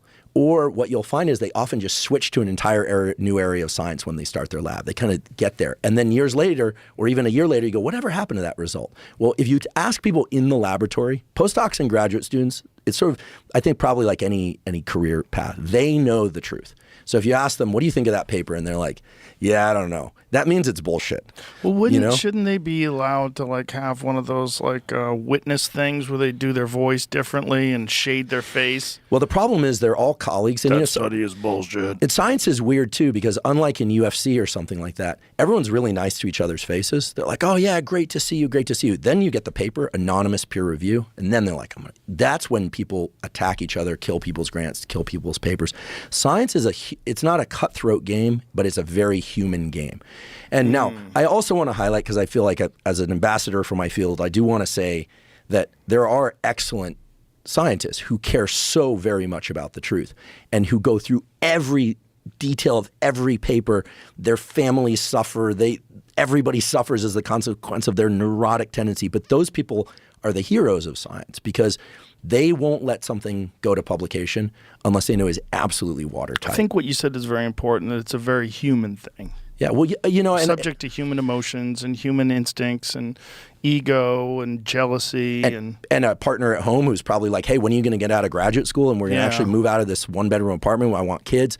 Or all our friends are like taking vacations in Tulum and we're like suffering here. And or people who think, oh, you get a PhD and that guarantees a win. I mean, all it does is give you the opportunity to keep competing. So when you see people at the best institutions, or even somebody at a not one of the top institutions who's able to keep their lab funded over a long period of time, that says one of two things. It says they're either really good at picking questions and being very consistent, or they are very good at hiring people that are extremely careful and hardworking, or sometimes both. But listen, the bigger the labs, the higher the probability of a bad apple. Yeah. And it happens all the time. It's just stunning when something like the amyloid plaques issue in terms of Alzheimer's is established and stays for so long. Well, there was decades of like people were acting on that bad. It wasn't just bad. It was falsified data. Well, right? it was truly falsified data, and there's a whole other aspect to the sociology of science that I think is not often discussed, which is that there's a huge incentive to being promoted by your elders, by your graduate advisor and postdoc advisor, because they are the ones that write the letters that get you promotions, et cetera. And so what tends to happen is people tend to continue to do science that pleases their elders. Now, for myself, I had both the curse and the blessing of my undergraduate advisor, graduate advisor, and postdoc. We're all incredible people and scientists in different ways. I was very, very blessed. But the first one killed himself. He had a bad depression, killed himself. Second one, cancer at 50. Third one, had a heart attack across the desk from me, first day of work at Stanford. He was my postdoc advisor. Eventually died of pancreatic cancer. So the joke in my field is you don't want me to work for you, right? Like it's like a death sentence. Now they're all dead. But the good, is a terrible thing to be orphaned in science because promotions, things like that. Other people stepped in and helped me, and I'm very grateful to those people. But one of the blessings, the hidden blessings, the silver lining in all this is like I didn't have to please anybody. And so when it came time to do a podcast or to look at data or review a paper, I was not worried about pleasing anyone. But prior to that, I'll tell you, I've been asked to write letters for people's tenure. Can this person have a job for life or not? They get 10 to 12 letters. And I've had people say, hey, listen, we're having a really hard time getting letters for this person. And, this person really needs tenure and they've got a family and, and you look at the work and and you want to say no. And you can't because you don't want that person to review your paper and axe your next paper. Oh. Now, I've been very lucky because I don't. First of all, I think it's maybe just the way I'm wired. I just don't care about that aspect of human. I'm one of these people. I'm sort of like my bulldog Costello was. Like, I'm going to go along with things until you try and push me, and then I just have kind of a resistance thing. It's some developmental error or something. Who knows? But probably healthy. I think it's helped me a lot because what I've told those people asking for letters is, listen, I think they're not getting strong letters because they're not good enough for tenure at this place. Yeah. But that is unusual. Everyone plays this nice game because when you're nice to people, they think you get stuff. And it creates a rather dark underbelly of science that people don't talk about. So in this field of Alzheimer's, what I think ended up happening was there was such incentive to go with the party line and publish things that were validating of previous papers because let's be honest, when you say nice things about other people in papers, it's easier to get your papers in. Yeah. And, scientists on Twitter is changing things because now people will really pick apart a figure. They'll really go after them. I think it's great. It's great. It's great. And I learned from you early on and from Lex early on, if you're going to be out there as a scientist or on social media at all, you have to ignore a lot of stuff. But if there's something to pay attention to, like Lex and I talk about this, I'll just reveal are writing an article for one of the Nature journals about science and social media. The journals are now starting to pay attention to podcasts. And so conversation and being able to really rip something apart and having a pretty thick skin about it, that's the nature of good science.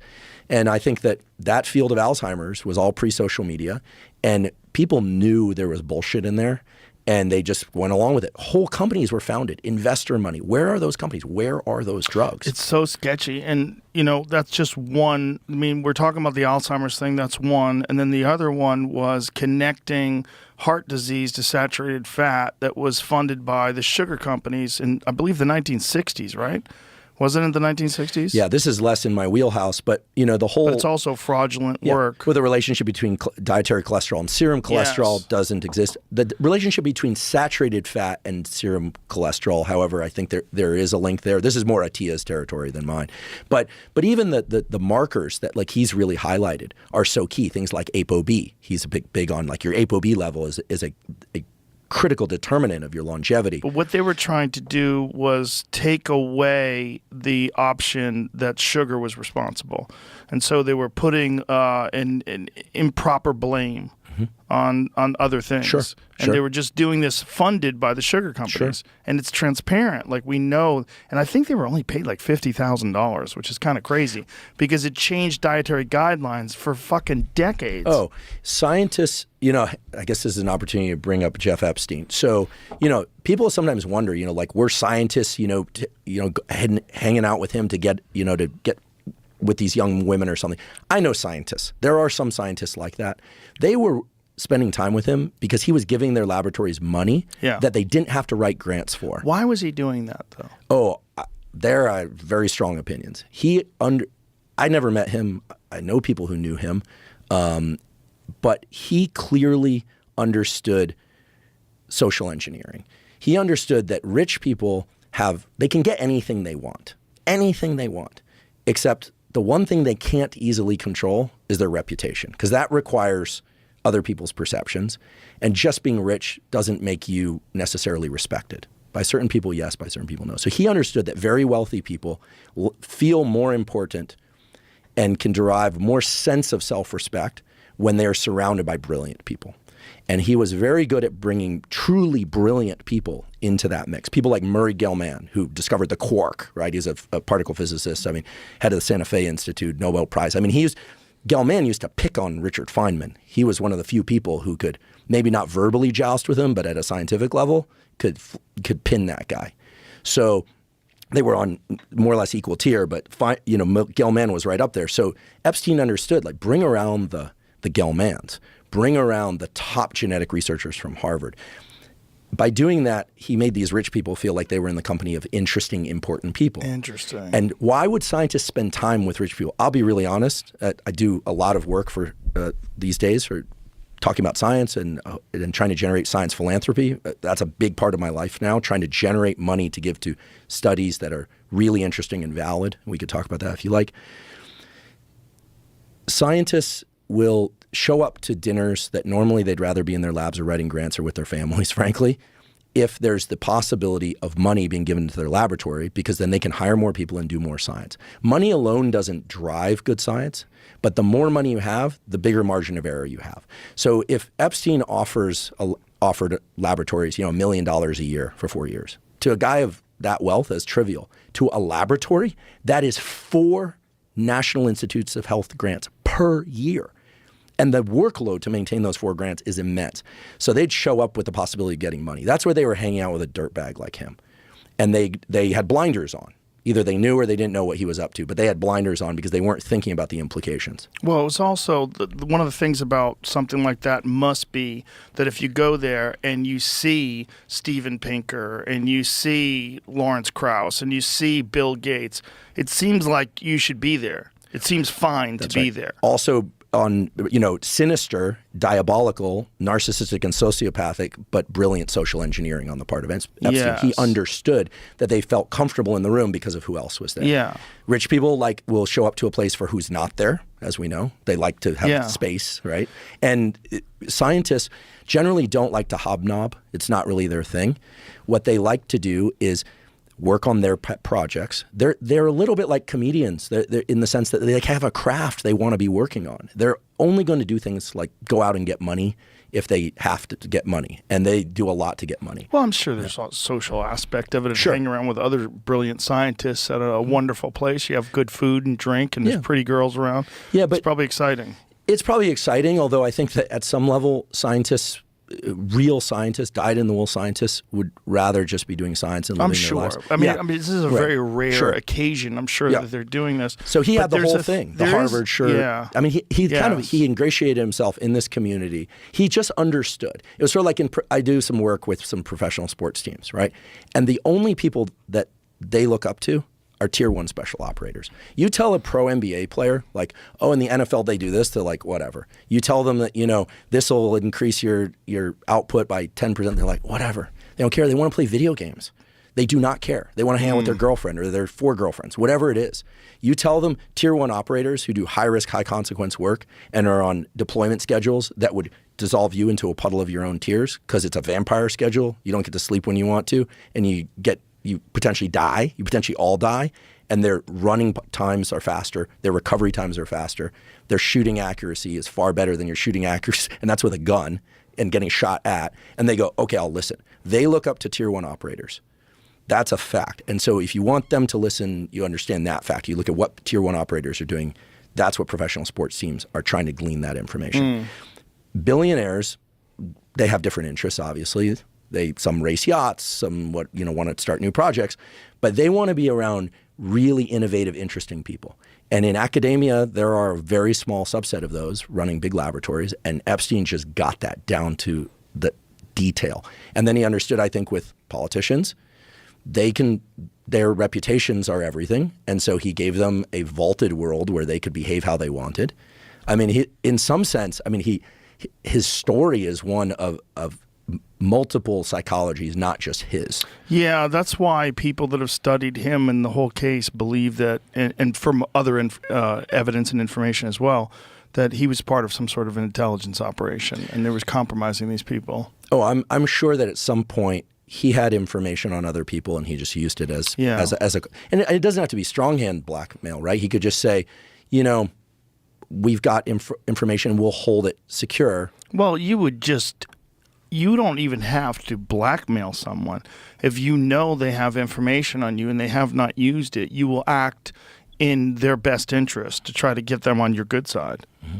Well, I mean, in the unraveling of all the dark, sordid shit around Weinstein, it was discovered, I think, in New York, like near that avenue, down in Alphabet City Police Precinct. It turns out that there were, a boatload of files that date back ages. And, it's not that cops are corrupt, it's that they're incentivized by certain things too. And their bosses were telling them, you got to do certain things, you got to put away certain files. And, people are trying to make careers. I think that's why that show, it's a little outdated now, but from technology standpoint, but The Wire was so brilliant is that every aspect of that was a human endeavor. And science is a human endeavor. And we're kind of paying attention to the darker, unfortunate side. They're also, I always feel like I got to shine light where it belongs to, which is that a lot of amazing science is happening because of excellent philanthropy of people that are not pedophiles. Yes, right? Of course. And those people, but let's be honest, walk onto any university campus, look at the names on the sides of the buildings. Do you think they're there to honor those people because those were great people? Sometimes they're great people. They're there because those people donated $50 to $100 million. Right. I mean, and this has been known in law schools and business schools for a long time because you'd see it on that was kind of more accepted there because it's business and law. Right. But if you walk onto any campus, I don't care if it's UT Austin or it's Stanford or it's Harvard, the names on those sides of buildings, sometimes it's the Kennedy building, sometimes it's the Rockefeller building. More often than not, these are names of people you don't recognize anymore. And names of people who don't even live in the United States. They gave $100 million for a building that trains medical students. Universities are a business too, 100%. And it doesn't mean that they're trying to corrupt anybody, but they have to survive. You got to pay the janitor. Yeah. You got to pay the cops. You get on the campus. I mean, so it is a business. And I think the human side actually, to your credit, I learned from you. I think you may or may not remember, but a few years ago we were talking about everything that was going on in the public health thing.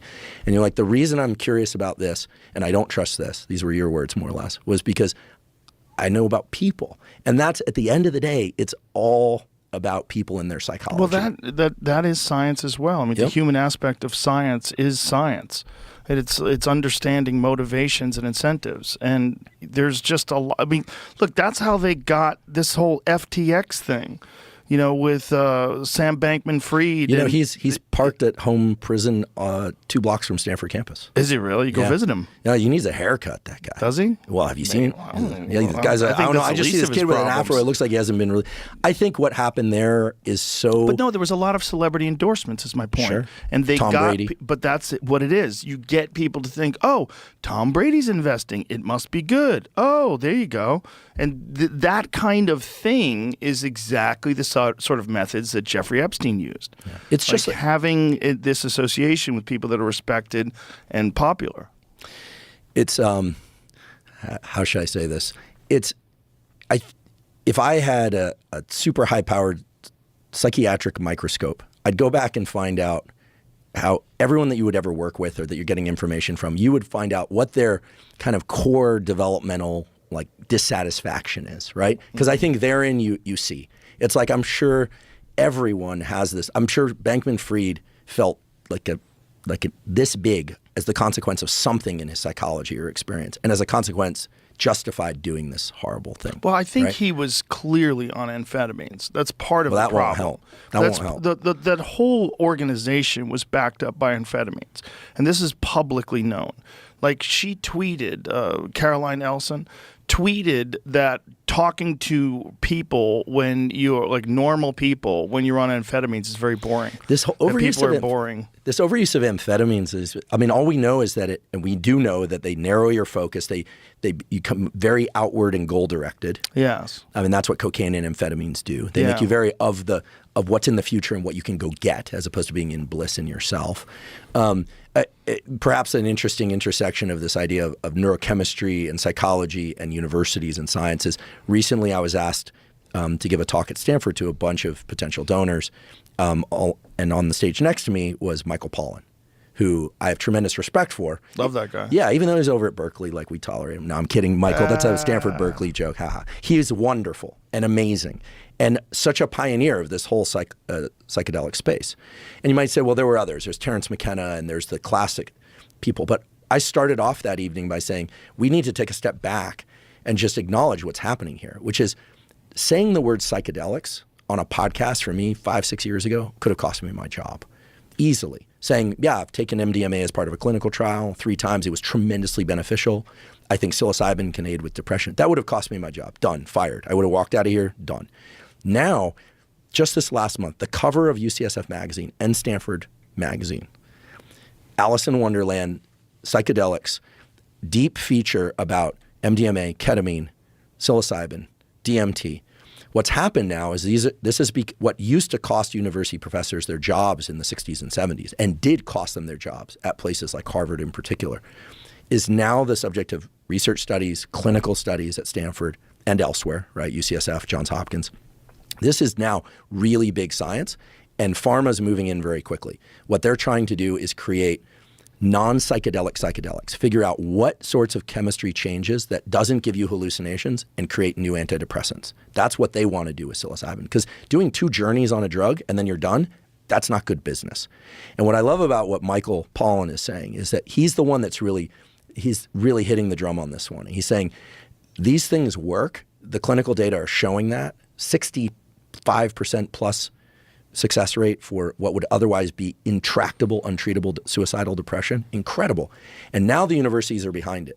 But they're behind it because laboratories are getting funded to do it. Laboratories are getting funded to do it because there are grants. Why are there now grants from the federal government? Well, philanthropists came in early and provided money. And now people are starting to see that there are big, big potential outcomes at the level of pharma. Now, the classic psychedelics community isn't going to like that. They're like, no, this is plant medicine. It's got 100,000-year history or more, indigenous people, et cetera. Academia and pharma don't care about that. And I'm one of these people. I'm not saying they're bad and they're good. I'm saying that it's humans again. So why are universities suddenly okay with the idea of discussions about psychedelics in front of their top tier donors, the people that literally supply the blood to the university? Well, because top tier donors are now really interested in psychedelics. So what drives every aspect of it, from the student who's pipetting in the lab to the highest tier of administration in a university, all the way up to directors of NIH, it's all interconnected at the level of incentives. Right, but the top tier donors are clearly influenced by the zeitgeist, and the way people have approached and thought about psychedelics has radically changed completely over the last 10 years. And Michael Pollan is one of the reasons for that, because the omnivore's dilemma. Yep. He had established himself as a legitimate journalist who would comb through and parse through all the data to give you a comprehensive understanding of what exactly is going on. And he went out and did them, or at least some of them, as a kind of the typical person, not didn't come out with wearing a robe, right? Or sit in the lotus position. And he can discuss them like a journalist, right? And then having podcasts discuss it.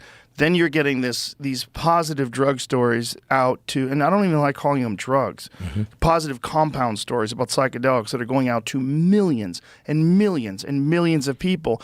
And you're hearing about these people, particularly soldiers who are coming back with PTSD, who are having tremendous results. People with overwhelming depression, people with all sorts of problems with drug addiction, and so many different ailments that are being helped in this way. Yeah, absolutely. And look, you deserve tremendous credit here. I know you're not one to, sit here and take praise from your guest, but I'm going to just say that you've been talking about this for a long time, about the tremendous value of these things, not just for gaining new perspective, because I think in the 60s and 70s, it was tune in and drop out, right?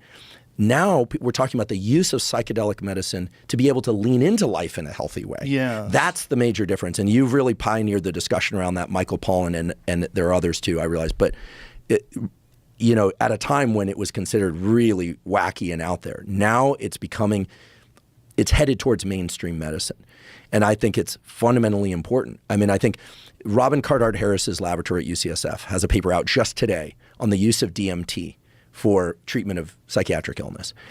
His laboratory has been looking at high-dose psilocybin, 2 sessions, guided sessions, treatment of anorexia, ADHD, and depression with very high success. Nolan Williams' lab at my university at Stanford, he's a triple board certified psychiatrist, neurologist, running the studies with Veteran Solutions, the group down in Mexico of tier 1 operators and other people who come back who are just messed up. They're either heading towards suicidal depression or they're just not feeling quite right, and using ibogaine DMT in tandem and getting tremendously positive results. So he's doing the neuroimaging on them. So times are really changing, and you and Michael and others really deserve a token of gratitude. I've completely revamped my stance on psychedelics. I'm still yet to do a high-dose psilocybin journey. I haven't done that yet. What was your original stance on psychedelics? I don't want to lose my job. And I'll be honest, Yeah. I was kind of a wild youth, barely finished high school, and I did recreationally. I took LSD and psilocybin in high school, hung around with a wild bunch, and we were just partying with it. I didn't know what I was doing. So my view of it was associated with a time in my life where I was pretty wayward. Right. Then I never touched it. I drank a little bit, smoked a little bit of weed here and there, but never really liked weed very much. It just wasn't my thing. And then when I did this 3 sessions with MDMA, that completely transformed my understanding of how these drugs work. I also realized, and you probably already know this, but I was very curious about MDMA and the reputation that puts holes in the brain, kills serotonin neurons. The study on MDMA that showed neurotoxicity was retracted from science. They actually inadvertently injected methamphetamine into those monkeys. But you never hear about that. How do you inadvertently inject methamphetamine? But you don't hear about. I thought it was aspirin. Yeah, you don't hear about that retraction. Turns you hear out that it was meth. So they now have data in humans asking what are the safety profiles on MDMA for people that take it every once in a while to people who have taken hundreds of dosages of MDMA. And there's one population of people that you can do this on that makes it a really good experiment. Those people can't do any other drugs because then it becomes confounded by, are they doing meth? Are they doing coke? Are they taking psilocybin? What else? It's not a good experiment. You want single variable manipulation. There's only one group that you can do that on, and that's who they did it on, and that's Mormons. So the Church of Latter-day Saints has one drug that's not on the banned substance list, and that's MDMA. Wow. And I'm not saying all They Mormons. can't even drink coffee. It makes it even better experiment. And so I'm not saying that Mormons are all taking MDMA, but there is a substantial number of LDS, Latter-day Saints, I think they call themselves now Mormons, as most people know them, who have taken tons of MDMA. And they've done brain imaging and psychiatric profiles on them. Those data say that done, as long as it's not contaminated with something else, which is a serious issue, the neurotoxicity is nil to none. Wow. Amazing, right? At the appropriate dosages, et cetera. That's amazing. Amazing. And Well, to the me, problem so is I've changed my stance. Contaminated MDMA is super common. The recent data I saw was that you go out and buy MDMA from a quote-unquote trusted source, and 6 out of 10 are going to have potentially lethal levels of fentanyl in them. Oh, my God. Yeah. 6 out of 10? Yeah, and everyone nowadays knows to say, oh, this is from MAPS, because it's like saying, Right, it's course. clean, right? Yeah. So in any way, I've completely changed my stance on psychedelics. I think they have tremendous power if done responsibly. I think that they hold the greatest promise for drug-based psychiatric treatments. And I think we're looking at a time in which it's absolutely clear that these things should be available to people. Robin will tell you the worst part about running his laboratory is someone will come in with intractable suicidal depression. They'll do 2 psilocybin treatments, and they're better. And then 2 years later, they'll come back and they'll say, how can I do another one? Because it made me feel so much better. And he'll say, sorry, they're still illegal. And he can't provide them. He'd lose his job. Yeah. So right now, the legalization effort is really important. And I intend to get more vocal about this. Well, that's great. I'm glad you will. And I think it's a popular stance now. I don't think it's nearly as dangerous as it was 5-10 years ago. Yeah. Which is kind of crazy because it's that's one of the more interesting aspects of the way podcasts have infected the popular opinion on things, because it's sort of changed people's understanding through data and through talking to people like Michael Pollan or Rick Doblin or any of these experts that really could tell you what's actually going on and how this helps. And then there's many people that have these stances on these drugs that hear these things now and go, you know what? God damn it, maybe I'm ruining my life by not being open. Like, maybe this could actually help me. Maybe this could help my mom. Maybe this could help my father. Maybe this could help my brother. There's so many people out there that really could use some help. And human beings have been using these compounds, these substances, and these mushrooms and these psychedelics for thousands of years. There's a reason why they put them in rituals. They may be the source of most religious experiences. They may be the source of many religious texts. In fact, John Marco Allegro, one of the head, the guys who was hired to decipher the Dead Sea Scrolls, he wrote a book called The Sacred Mushroom and the Cross after translating the Dead Sea Scrolls for 14 years. His belief was that the entire Christian religion was initially based on psychedelic mushrooms and fertility rituals. And so he wrote this book that was bought out by the Catholic Church. And then you had to buy, like, it's reprinted now, but you had to buy, like, used copies of it online to get it. And so then he made another book called The Dead Sea Scrolls and the Christian Myth that was based on the same material. Amazing. Yeah. This is really an opportunity to say that about that positive aspect of philanthropy. One thing that I know about very wealthy people is they almost always have at least one family member who's really screwed up, really screwed up, mentally especially. And not just wealthy people, poor people too, but it's like most people. Yeah, definitely. Yeah, I'm talking about most that people category. have a family member that's fucked. Right. So what's happened is a lot of the money that's going into psychedelic research that's coming from philanthropy is coming from these they feel desperate, very wealthy people, and they're going to universities and saying, what can you do for my kid? And the university is saying, well, we've got transcranial magnetic stimulation, and that works on some people but not others. And they're saying, great, what else do you have? And they're saying, well, we have talk therapy. And they're saying, well, that's important too, but what else do you have? And they're saying, well, there's these interesting compounds that seem to relieve depression. And they're like, well, why isn't that available? Well, it's still illegal, and we don't have money to fund it because the federal government's been very reluctant to get involved in it. I mean, it's an odd thing that we have, we have bodies within the government that are designed to put people in prison for drugs. And then we also have bodies of the same government that funds from the top down that study drugs. But keep in mind that the NIH up until recently was only studying drugs of abuse. Remember, it's NIDA, right? It's about drugs of abuse, addiction and abuse. So they're studying cocaine, amphetamine for their addictive properties. Studying psychedelics becomes a little bit of a tricky thing. Where are you going to fund that? Is it because if anything, they're anti-addictive according to the data? Right. And here I should be careful and say that, like the Ibogaine studies, there is a heart risk. They do have they usually have someone measuring for Ibogaine. Yeah, for Ibogaine. Have there people died of heart attacks from Ibogaine? No, but not that I know of. But they're always monitoring blood pressure and heart rates. For like Veterans Solutions, they have physicians there, and they're very careful. Great organization. Ibogaine is a very strange one. I've never done it. I've never. But the people that have had crazy stories to tell about 22 it. hours. Yeah, 22 hours and horrific experiences. Were just intensely introspective breaking down of all of the pathways in your mind that have been carved throughout all of your traumatic experiences your whole life that led you to be the person you are today. I know multiple people that have done it because of an addiction to opiates. And it's helped them. It's helped them tremendously, kicked them.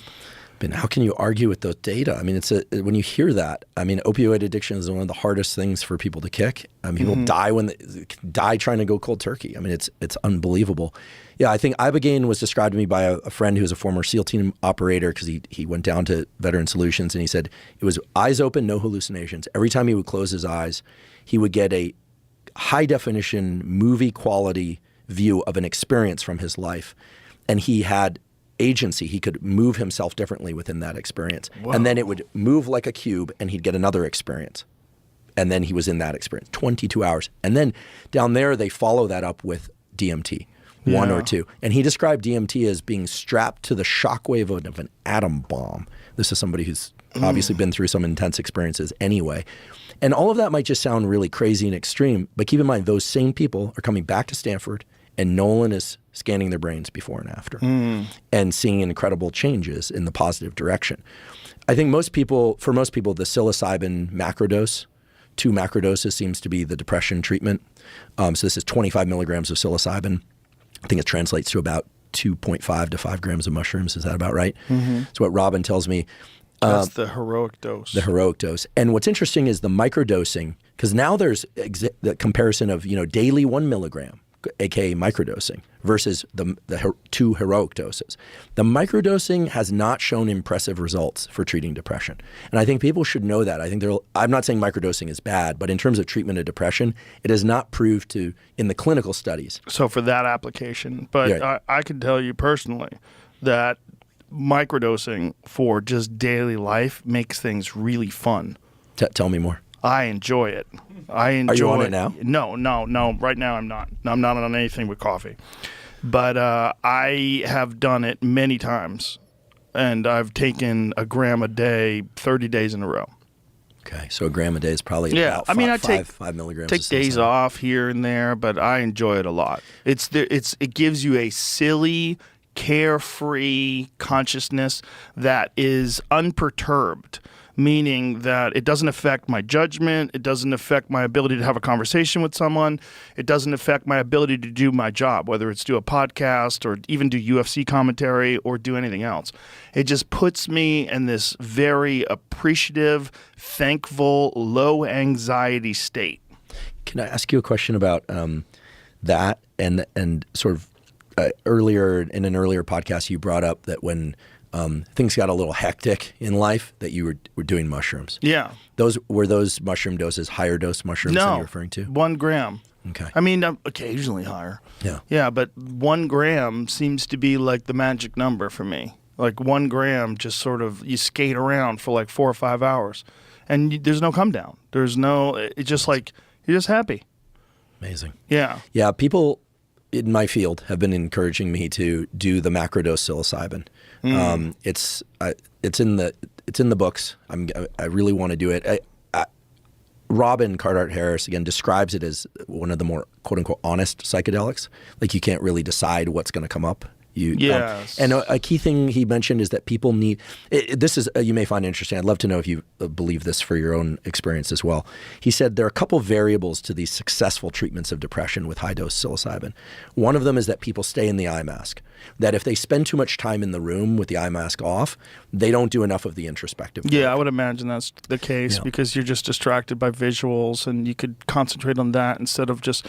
Terrence McKenna used to always say silent darkness is the most important aspect to a real trip where you're learning and you're going in with the intention to interface with this divine consciousness and learn something. I got to pee. Sure. Let's pee and we'll come back. Okay. I'll be right back, boss. I did an episode on water. Yeah. The water people are crazy. It's amazing. You think of all the topics that you could cover, you'd think, water is very benign, right? The prescriptive that comes out of the data, if you want to keep your cognitive and physical function best, it's an average, not every hour, an average of 8 ounces for every hour up to 10 hours after you're awake. So that's 80 ounces during the daytime. You're going to be peeing constantly. It's probably good. But, and then less at night. But the water people, because what happens is people go, pH water doesn't change your body's pH. True, but there are some advantages to pH water, like it has minerals in it. Then people go, no, it's all about deuterium-depleted water. Near the ocean, there's more deuterium in water, not from ocean water. And then people are like really into deuterium-depleted water for cancer. There's all these niche communities in water.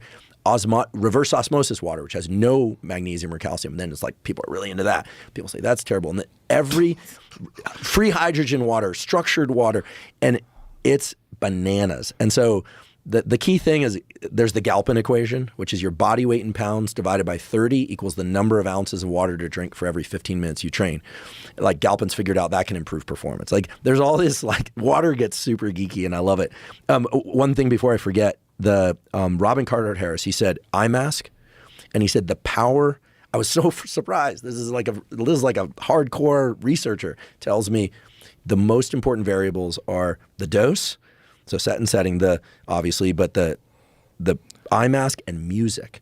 He's like, when people don't have music, somehow the music and that the music during a psilocybin journey have a kind of a build and then have a kind of more emotional soft tone in the kind of taper of the final hours or two. He said that he thinks that that's a very important component to guiding the introspection. And for me as a biomedical researcher at a school of medicine, and he's at a school of medicine, dude, to hear this conversation, like I don't know whether or not to laugh or cry, because these are the kinds of conversations that would cause you to lose your job for legal reasons 10 years ago, or people would just say they've lost their minds. Yeah. And this is the hottest topic in biomedical research right now in terms of psychiatry, the hottest topic. Psychedelics or psychedelics with music? Psychedelics in general, just what's general. happening in a journey, how to do a journey properly, how much dosing. And so, take your life 5-10 years ago or even before, things that you've been talking about with people for a long time. And now it's being talked about by in the biomedical research community, funded 20 years ago, I was being warned by producers of a television show. They're like, why are you doing this? Like, you're talking about this openly. Like, this is terrible. Like, why are you doing this to your brain? I'm like, you guys don't know what the fuck you're talking about. I'm like, I don't know what to tell you, but I'm not scared to express my opinions on things if I actually believe them. Well, this is my strongest stance in why I love your podcast, why I pay attention to podcasts in addition to scientific journals, is that if you look at, let's look at like this really niche, crazy field of bodybuilding. Like, how many people want to look like Dorian Yates? How many people want to look like Arnold Schwarzenegger, female body? Very few.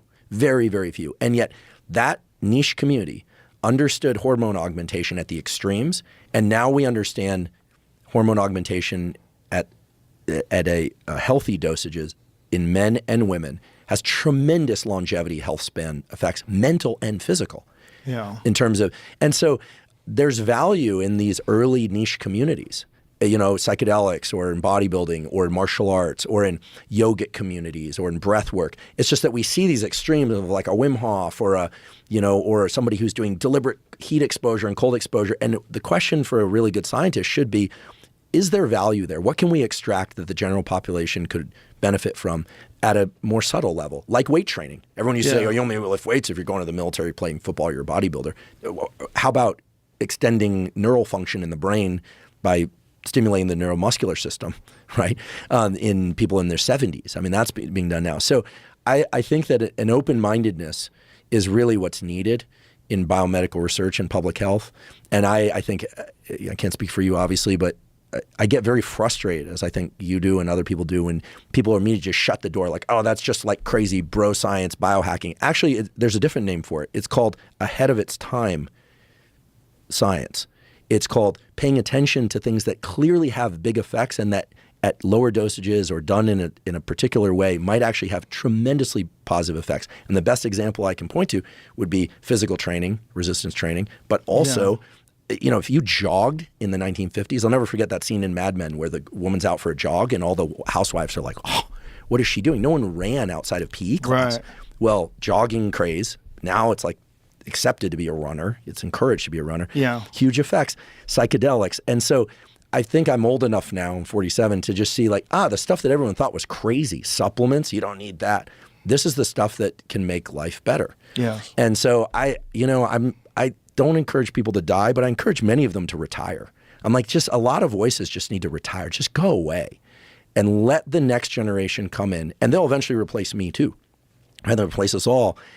And they'll get replaced, but let these new ideas at least be considered and talked about. That to me is what's exciting about podcasting and social media. Yeah, and also if you're getting advice, particularly advice about physical health, about metabolic health, or about mental health, or about the possible, the actual benefits, whatever they may be, and it's not just dose dependent when we're talking about psychedelics. It's dependent upon the psychology of the individual. It's dependent upon your life experiences, whether or not you have a tendency to schizophrenia. It's not like those people shouldn't do it. Bipolar schizophrenia, very clearly. You ramp up the dopamine and or serotonin system, you amplify psychosis. Yeah. In fact, I was studying cannabis for a while for an episode, clear health benefits of cannabis. And yet we also know that if young males in particular study out of Canada, who have a predisposition to psychosis, Yes. do very high THC cannabis, they are at a much greater risk. The estimate is up to 4 times greater risk for a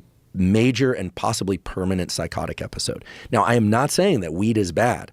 I'm saying that there are individuals for which it is not going to be a good idea. And there are other individuals for which it might be a very good idea. Yes. Look at the individual. Like if you're talking to someone who's fat and they're talking to you about health, maybe that person is not really qualified to have this discussion. Maybe they haven't taken care of their own physical health, so they really shouldn't be distributing information. If you knew something that could radically change the way your body responded to diseases, the kind of energy levels that you would have, your mental health, but yet you were ignoring it for some strange reason, well, that person has a giant hole in their life game, right?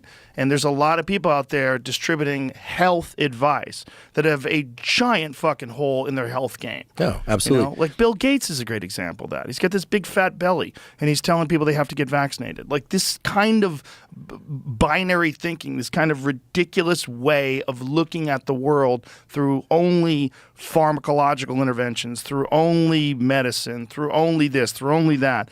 There's so many different things that you have to do to be healthy, and it's too much work for most people. So they're not going to weight train enough. They're not going to eat the proper foods. They're not going to supplement their hormones. They're not going to do blood work on a regular basis and have someone who is a qualified physician who goes over that blood work with them and gives them a comprehensive understanding of what they need to do or not need to do. Hey, your blood pressure's too high. Hey, your body fat's too high. Hey, you're this, you're dehydrated, you're this, you're that. You have low vitamin D, you have low magnesium. All that shit is massively important. So when you see someone who's distributing advice, and they clearly aren't paying attention to everything that we know today. Well, they're not on the cusp. They're not ahead of the game. They shouldn't be the type of person that's telling the rest of the world what to do. Yeah, it's like a dentist with bad teeth. Yeah, exactly. Just like, but cosmetic surgeons and dentists with bad teeth, you don't see them. You don't see Right. a wrinkled doc with like a prune face, Right. because it's right there. That's the product that people are paying for. Unless he's really good. Like this guy doesn't give a fuck about what he looks like, but he can make you look great. Well, their reputations, I have to imagine, travel He'd have really to be fast. a genius. Yeah, I mean, it's Yeah. I did an episode on hair recently, and it was like the guy who did a hair transplant for the first time. His name escapes me for the moment. He figured out how to make his practice popular. He worked on politicians and celebrities, and word spread quickly. And he was the one who was the mind behind that brand Clinique. He said we should call it something clinical, so it sounds like medicine. That whole that's brand, hilarious. yeah. Oh, and he died at 96 with a full head of hair, by the way. It's interesting that. You were talking about people won't do the thing. Right now, there's a lot of excitement about semaglutide. Yeah. Okay, so this is a GLP-1, glucagon-like peptide. The story of that, since you like animals and the natural world, a guy down in South America was looking at Gila monsters, those really scary things, and he realized they don't have to eat very often. I wonder if they're hungry all the time or not. Turns out, it takes their blood, isolates a peptide, which turns out to be GLP-1, puts it into other animals, and realizes it suppresses appetite. Amazing, right? Like this is what I love about biology. Some dude who studies Gila monsters. Turns out humans make GLP-1. GLP-1 is stimulated by things like yerba mate tea. Certain other compounds, plant compounds, stimulate its release. But what does it do in the hypothalamus? It suppresses hunger by way of, there's a particular brain arcuate pathway, blah, blah, blah. But it also affects the mechanosensors of the gut so that you feel like your gut's full. Like it's almost like you're getting like a pharmacologic tummy, stapled stomach, right? So when people take a drug that mimics GLP-1, their brain is like, well, I'm not as hungry, and their stomach feels full even though it's empty. And so people lose weight. It has other effects too, but it's working on body and brain. This becomes obviously the blockbuster drug of our times. This is reminiscent of the fen-phen. Remember fen-phen? Yeah, I remember. A couple people died of fen-phen, right? I knew a gal who developed a heart problem. Yeah, it's a valve thinning and some issues there. Gone. Done. It was off the market. I remember that I was in college. Fen-phen, gone. It was an amphetamine, right? It was amphetamine. Yeah. Yeah. And it probably felt pretty good to be on too. Because things like Adderall, Ritalin, all that, people like that because it's amphetamine. If I show you the structure of amphetamine, I show you the structure of Adderall, Ritalin. You don't have to be a chemist to just go, those look very similar. So GLP-1 is changing everything. type 2 diabetes, people are taking it, obesity, people are taking it, people crave food less. And somehow, and I don't know how to explain these data, Atia would know far more about this than I would, is somehow it's also allowing people to lose weight even though they're eating similar amounts. And so it's probably impacting metabolic pathways. It's not without its side effects, but getting, I think it's called Ozempic is the brand name. Yeah. That's going to be like Adderall soon. It's going to be hard to find. Really? Soon it will be because it is so, I mean, everybody's trying to get this stuff. But won't they just ramp up production of it? If they can keep up. But right now there's an Adderall shortage. There's an Adderall shortage? And there's a huge, because of all the non-prescription, people get the prescriptions and sell it. Big money on college campuses, big money in finance. Then there must be a real problem with like cartel fake Adderall. It's now being laced. It's being cut. It's being cut and resold. Yeah. So, but I think the semaglutide thing. I'm more of the. I always feel like behaviors first, nutrition, supplementation, and then prescription drugs. I have a question for you about the semaglutide stuff, because one of the things that we've discovered when we started going into it and talking about it on the podcast was that 34% of the weight loss was muscle mass, bone mass, and connective tissue. Doesn't surprise me. My thought was that because they were losing weight? Because if you just get someone to lose weight, if someone just stops eating food and just starts like really kind of starving themselves, they are 100% going to lose bone mass. They're going to lose muscle mass, and they'll probably lose some connective tissue mass too. Yeah, they get skinny fat. Is there anything that's been done to do? Yeah, skinny fat. Is there anything that's been done where they've examined people who have done weight training and done resistance training while they're taking semaglutide, and does that mitigate this the effect of that stuff? I have to imagine it would. I'm not aware of any trials. I mean, doing human research is so tedious and expensive. You'd have to have people. You could do it. You could, but if you had 50 subjects in each group doing weight training, and are they doing sets to near? How hard are they? It's how hard are they working? So I'm not dismissing it. It's an awesome study. You'd want to see that. You'd want to encourage people to weight train to offset the muscle loss and fat loss. One thing that's interesting is that when you trigger the hypothalamus with GLP-1, the hypothalamus sends out signals to multiple tissues, if not all the tissues of the body. So it doesn't just send signals to the adipose tissue saying, lose body fat. It's going to also signal to the musculature. And Lane and I get into some really deep dives on this kind of thing. When years ago, there's a study of what's called NEAT, non-exercise-induced thermogenesis. If you look at people that move around a lot, bounce their knee, kind of moving around, those people are like very staccato with their movements, they can burn up to 1,800 calories more per day than a person that sits very still. Whoa. This is beautiful work done by Rothwell and Stock, if people want to look up those papers. Amazing papers. Is there health benefit to that in any way, or is it just a matter of burning off calories? Just burning calories. This is so micro movements. And so then, for instance, in the treatment of anorexia, the most deadly, by the way, of the psychiatric illnesses, many anorexics die, and they have low muscle mass. This is where I'm going with this because it relates to the semaglutide thing. They are often in their treatment forbidden from doing these kinds of fidgeting things because they're constantly trying to lose weight all the time. Oh, anorexics are very aware of the caloric content of food. It's almost they have a near precision calculator in their head of the caloric content in foods. They can look at a hamburger and they can tell you how many fats, carbohydrates, and proteins are in there. They're a computer, and it's horrible. And they're also always trying to lose weight, always trying to burn calories, always. And so this NEAT, non-exercise-induced thermogenesis, is very robust.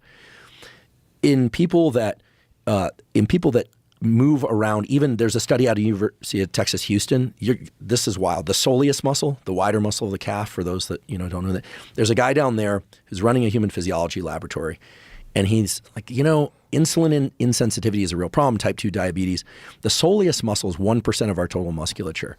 And he asks a really great question. He's like, what if when people are sitting during the day, because everyone's sitting, they just bounced did what he called a soleus push-up, which is kind of, it's a one-legged seated calf raise, right, with no weight. And they're just bouncing their heel like this, like I used to in class. What turns out the soleus is an unusual muscle because it's a very small percentage of our total musculature, but its energy utilization is enormously high. What does he see? Well, when people just bounce their heel, their insulin sensitivity improves, their resting glucose improves, and all they're doing is moving a bit more, but they are moving their soleus. What's happening? It's likely that they're mimicking walking enough during the day that they're getting these positive effects. Now, I'm not encouraging people to just do this.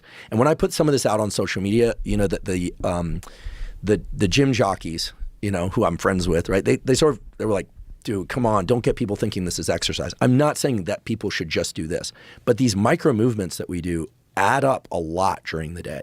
So there's nothing wrong with facts. No, there's nothing wrong with It's facts. not like you're not saying this is all you need to do. If you were doing that would be an issue. I try and avoid the words only, you know, as much as I can in life, unless it's appropriate. So you asked about loss of musculature. When we are losing weight or when we have high levels of GLP-1, signals are actually sent to the musculature to become catabolic. Like the body wants to conserve its most precious resource, which is muscle and fat. And so GLP-1 very likely, based on the output of my knowledge of the output of the hypothalamus, the animal studies tell us that it's signaling to the most metabolically expensive tissue of the body to conserve itself or to catabolize itself. So, you know, fat is one of the harder reserves to lose for that reason, but losing muscle is bad. And I guess the short and sweet of this is anyone trying to lose weight should be doing resistance exercise, especially if they're in a caloric deficit. What is this here? People who take semaglutide but don't resistance train risk losing muscle as well as fat, doctors warn. Here's why it's important to have a healthy balance of the two. I found a couple recent articles that say some doctors are telling people with this, you have to weight train or you're going to lose muscle. Well, that's good. That makes sense. Well, that is literally the case when people starve themselves. It's one of the things that happens when you starve yourself is your body it happens to fighters when they're cutting weight. If they do it improperly, if you're not just cutting water, your body starts to absorb your muscle tissue. And your body temperature, core body temperature goes down because you're less thermogenically active. Jamie, I don't think I've ever asked you to put that back up, please. Oh. There have been a few studies of muscle loss with semaglutide so far, but Japanese researchers reported that people lost half a kilo of muscle after 3 months on the drug. That's not that much. Half a kilo of muscle is a pound. Why are they saying it that way? Like they're making it look like it's 1 pound of muscle. That's how much they had to Traditional start with, media. Right, but it's 2 pounds is a kilo, right? I know. 2.2, yeah. So what the fuck are you saying? They lost a pound of muscle? That's not hard. It's a common problem with interventions to lose fat. But yes, that is a common problem with interventions to lose fat. It makes it imperative to also prescribe resistance training to prevent muscle loss. But my concern is that semaglutide is seen as a magic bullet by some people and isn't always combined with exercise. I'm sure. You know, there's so many confusions in exercise science and weight loss that I've learned about recently from Lane that just make me like I'm baffled. So for instance, you hear that if you eat fewer carbohydrates, you burn more fat, right? Okay, so it seems like a simple statement. So people go, yeah, I'm going to have a low carb diet, I'll burn more fat. But when you say fat, what they're talking about is not necessarily body fat. Like when people mistake body fat from dietary fat, this is how like kindergarten or nursery school or illiterate we are about our own health because people, so it is true that Lane has been educating me on this, if you reduce your carbohydrate intake, yes, you'll burn a greater percentage of your calories from fat. But if you're eating a lot of fat, you're going to burn a greater percentage of it from those fat calories that you're eating. It doesn't necessarily mean you're losing fat stores. All that matters in the end is that calories in, calories out balance. What helps people with, like particularly things like the carnivore diet or something like that, what helps them is with satiety. Like there's something about carbohydrates. They're so good. You want to keep eating them. Like if I have a steak by itself, I eat the steak and I'm good. But if there's like lobster mashed potatoes or fries sitting there, I keep going, and that's like an extra 1,000 calories at least. Well, so part of that is the blood sugar response. Some people will say, why do I crave a big dessert or something sweet after a big meal? That should make no sense, right? Well, that's a blood sugar increase. But the other reason is your gut has neurons in it. Those neurons signal to the dopamine centers in your brain. And those neurons are looking for basically 3 things. They want amino acids.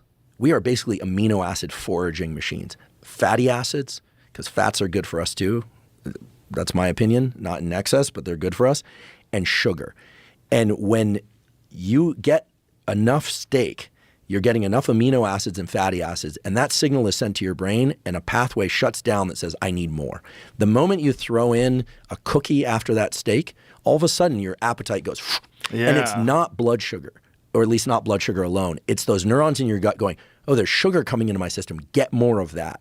Because it's an evolutionary conserved system designed to get you more resources. So this is why if you look at your gut-brain axis as, yes, there's a microbiome, and that's important too, but if you think about it as it's sensing things independent of taste, it's actually looking for specific nutrients, then I think if people forage most for high-quality protein and high-quality fats, it's kind of obvious that that's the best way to build the basis of your diet. And then carbohydrates on a kind of as-needed basis. Right? If you're doing a lot of weight training, depleting glycogen, et cetera. So that's where I think there's a place for low or zero carbohydrate diets.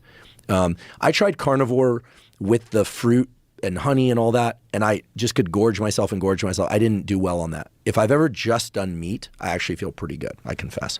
But I'm an omnivore. So you gorge yourself on fruit and honey? Is that what you're doing? So I've done just meat, and I felt pretty good. To great. I mean, you feel lighter, you definitely lose weight, you're holding less water. I found it hard to train really hard with the weights regularly. Me too. And so I asked Paul Saladino, I said, I want to bring in some rice and oatmeal here because I'm suffering in the gym, and that's I love working out.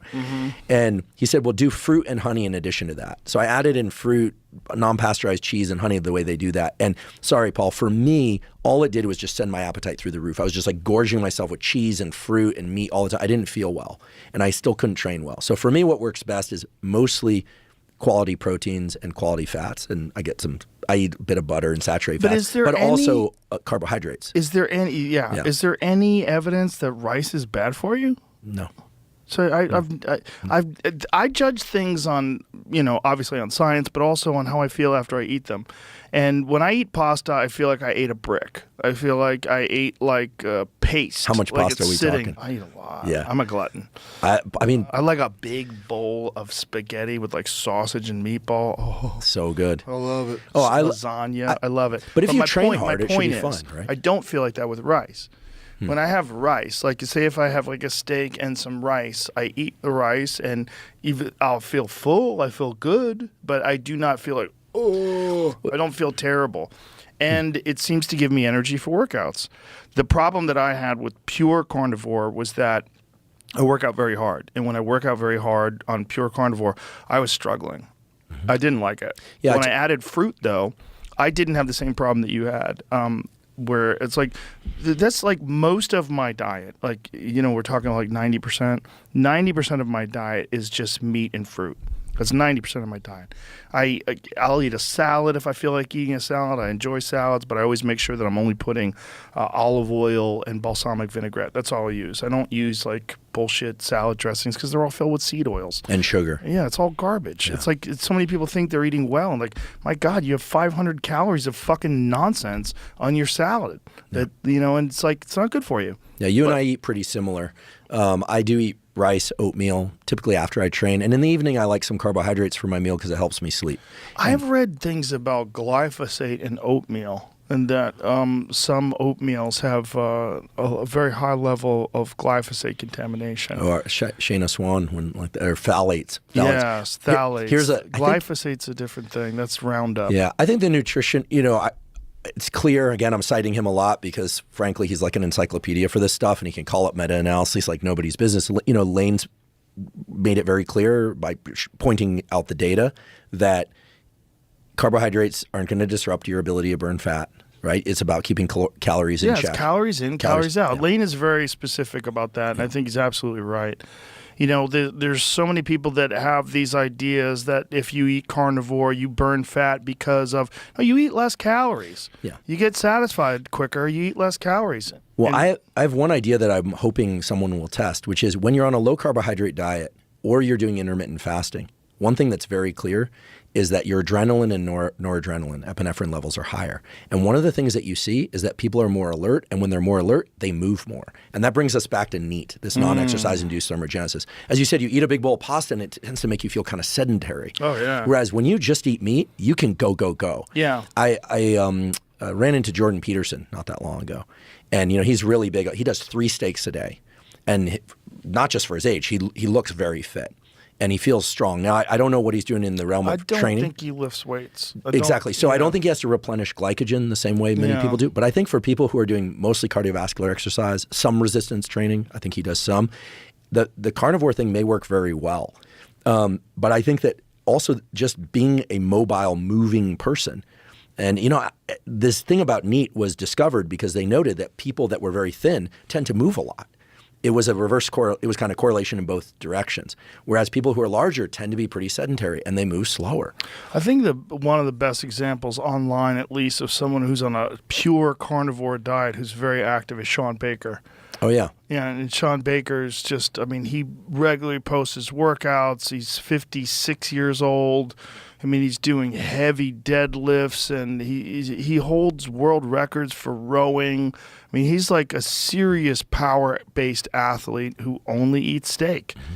That's all he eats. He doesn't incorporate organs. He doesn't do anything else. I don't know if he's taking any vitamins or minerals, but most of what that guy eats is steak. He looks super fit. Great. He's very fit.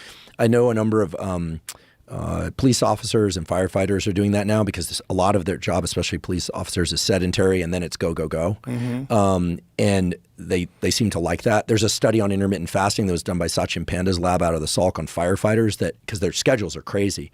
And being a night owl and then swing shifts is just terrible, wreaks havoc on your metabolic system. It's just one of the quickest ways to make yourself ill, but we need shift workers, right? Thank you, shift workers. So the intermittent fasting and these more, let's just call them elimination diets, where it's mainly carnivore, really help those communities stay fitter and more active. There's a guy on Instagram, I don't know his name, but I love his police posts. He shows amazing. Yeah, I follow him. And he sometimes puts up this post. I love these ones. I do see how intense that job is, and like, wow.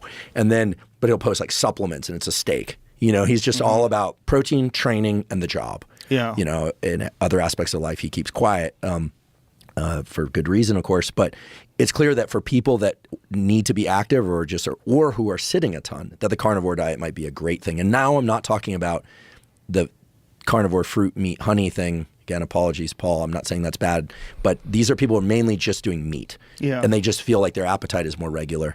And cops, you kind of see it's a binary distribution.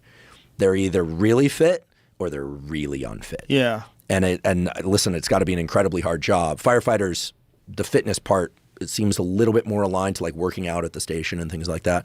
In any case, they have a lot more downtime. Yeah. Yeah. I think that we were talking, I think last time we spoke about supplementation as it relates to, metabolic pathways. And one thing I've been tracking pretty closely is this whole, the NMN thing has now taken a I was going to bring different that up direction before we wrap this up. Yeah. So, So let's explain NMN for people. It's a precursor for NAD+. Right. So NAD is critical to energy production in all cells, vital. And levels of NAD tend to go down as we age. It's an absolute requirement for cellular health and life. You need it. Some years ago, as David Sinclair came on this podcast and discussed that his laboratory is a tenured professor of genetics, Harvard Medical School, and other laboratories are starting to explore stimulating the NAD pathway as a tool for extending lifespan in mice. And that there were already some data from yeast. There are now some clinical trials in humans.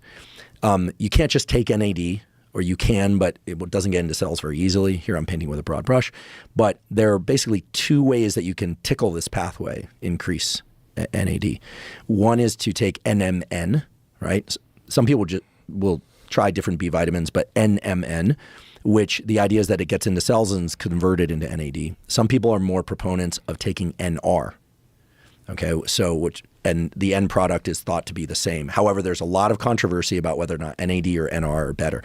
NR is what was initially sold under the brand name Elysium, with a unbelievable cast of scientific advisors, Nobel Prize winners. This is a very East Coast oriented thing, but a colleague of mine right downstairs from me at Stanford School of Medicine who has a Nobel Prize for discovering the structure of RNA, Roger Kornberg. His daddy discovered RNA, Arthur Kornberg.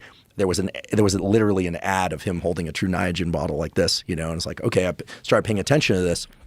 NR and NMN are taken in oral form in capsules. Some people are giving NAD infusions out there. This is a more expensive boutique thing. But after David started talking about NMN, a lot of people, including myself, started experimenting with it. Now, just to take a step back, I know a lot of people out there are like, if there isn't a double-blind, placebo-controlled trial, random trial, then why would you ever take something? And then there are a lot of people like David or me or a lot of people out there who think, well, if there are some mouse data or something safe, why wouldn't I try, right? Because when it comes to longevity, nobody wants to be in the control group. Right? Yeah, right. I mean, right. That's like, so this is a highly contentious field. But then what's happened is, so you can take NMN as a sublingual powder, or Which seems to be more effective, NMN or NR? okay, there are people who will argue NR. There Are there people that take both? I was taking both for a while. How'd you feel? I felt like I had more energy. Now, it's subjective. It's an N1 thing. But I still take NMN sublingually. I take a pretty high dose. So the recommendation was anywhere from 500 milligrams to about a gram and a half. When you say sublingually, are You take you a powder, taking put it under my tongue. No, how are you getting this powder? So should I tell you how it was banned and how I'm still getting it? Or I was Yeah. buying it. You could buy it from Renew by Science. And now it's banned? Yeah, I have no relationship to Renew by Science. But now it's banned officially? Yeah. So what happened was this last year, something was sent to the FDA. There's a company called Metro International Biotech, sometimes just referred to as Metro Biotech. This is a company that has a trial. They're studying something similar to NMN. It's a slight variation on NMN, and it's an experimental drug. And the way the FDA works is if something is being explored as an experimental potential prescription drug or pharmaceutical compound, it cannot be sold as a supplement. So it's a question of what went in first. Now, this happened a few years ago for something called NAC, N-acetylcysteine. Yeah. And NAC is still available despite it initially getting banned. And I'll tell you how it was rescued from that. So it turns out that Metro International Biotech is a company that has a pretty impressive advisory board. Li Wei Tsai from MIT, who I know, Alzheimer's researcher, some other folks. David Sinclair is part of the company. It's either his company or he's certainly on the head of the advisory board or on the advisory board. That's what the website says. So there are a lot of people that are a bit inflamed, if you will, because this thing was popularized through the discussion of NMN and its potential virtues. And then now the FDA sent out a ruling early this year that supplement companies cannot sell it. Many supplement companies responded to that and said, okay, we won't sell it. Other companies, such as Renew by Science, we'll see what happens after this podcast, have continued to sell it. If you go on there this morning, you could buy NMN. So the FDA... I want to buy some before this podcast hits the air. Yeah, I have a boatload. I'll give you some too. And it's clean. So the bags of it are the best way to go because you can buy it in pretty high volume and the bags are canisters. And I personally take... because I'll tell you the results that I experienced, which I really liked. I take about 2 grams per morning under my tongue. Definite increase in subjective feeling of increase in energy. And you believe the sublingual is the way to go as opposed to taking it in oral form in pills? Yeah. And that's because Atia, who, again, Peter, forgive me if I'm misspeaking here, but Atia was like, there's no way that's going to get into your cells, taking his capsules. And I said, what about sublingually? He's like, I just don't see how it could happen. And but it's been proven that it gets in through IV. Right, it gets in through IV, and there are also electrophoretic patches, some NAD patches. I managed to stock up on those. I can send you some of those. I have a huge cache of those. Patches? So this is a patch you put on, and it's slow release of NAD. Interesting. Yeah, it's got 2 electrodes, and you just put it. Boy. Yeah, it's good stuff. That's some robot shit. So Lex Friedman, who takes no supplements, he lives on meat, athletic greens, element, and mint tea. Well, yeah. Those are all good. And life. Element's a good supplement.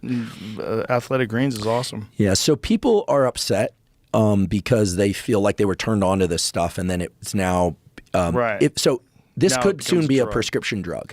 Now, Interesting. keep in mind that the resveratrol thing was similar in the sense that there was a variation on resveratrol that was patented and sold to a company, and that sort of didn't pan out or is still a work in progress. And you can still buy resveratrol. That's not a problem because it was different enough. So the FDA decided to let NAC stay on the market because many, many people wrote letters to the FDA saying this is ridiculous, this is of value, and it was out as a supplement. You can't do this. What's the benefits of NAC? NAC is again in these metabolic pathways for metabolic health. This isn't my area of expertise, so I don't want to talk out of turn here. I don't know the specific details of why people are taking. I don't take that. So part of the reason I think it's healthy to have this conversation is to understand how this stuff happens. NMN could soon be a prescription drug that you can only get with a prescription. And then I think Metro International Biotech will likely hold the patent. If people are interested in certain compounds remaining on market, they should definitely write to the FDA. The FDA, as much as that's a mysterious, big stone block kind of company, very opaque to us, I think they listen when things happen in large volume. And so I'm certainly going to write letters. And I think that keeping NMN on the market as a supplement would be wonderful for many people that want to take it. Now, the folks who are involved with NR companies are delighted because for them, this is like, again, I'm not going to get into the debate of what's better, NR, NMN, because I just don't have the expertise to parse that. There are other people that are better suited to do that. But the people that work on NR are thinking like, this is great. Like, let this whole NMN thing pan out because it's a market competition. Does NR have a shelf life? Like, does NR, like, if you like have a jar of that stuff from a year ago, is it still good? I have to imagine it is. I didn't refrigerate my True Niagen. And I liked True Niagen. I experienced the same effects. Again, I have no relationship to that company. They're not podcast sponsor. They don't pay me a dime, et cetera. The problem is it's very expensive to take the kind of dosages that I'm taking. And whereas with... You think high dosages is the way to go? I do. Yeah. I Why do. is that? I just didn't experience much of a subjective effect at low dosages. So something like Elysium... That's same. Same. Like how much were you taking of that? I was getting up to 1.5 grams.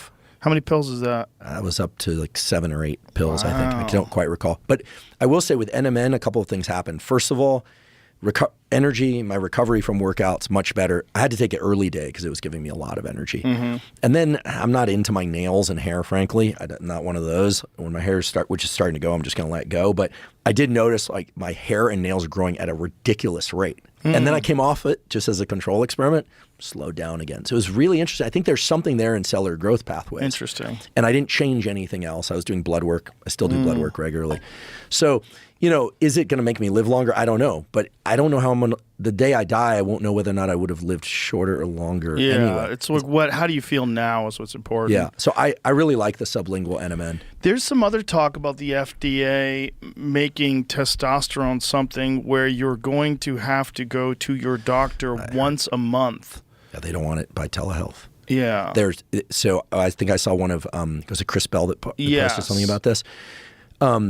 There are a lot of click clinics, as I call them, online clinics who are prescribing testosterone at whatever dosages that they deem are appropriate for someone based on blood work. I mean, if you go to the doctor, you're basically going to get the same blood work. Once a month is preposterous. That people do not have the time to go to a doctor once a month.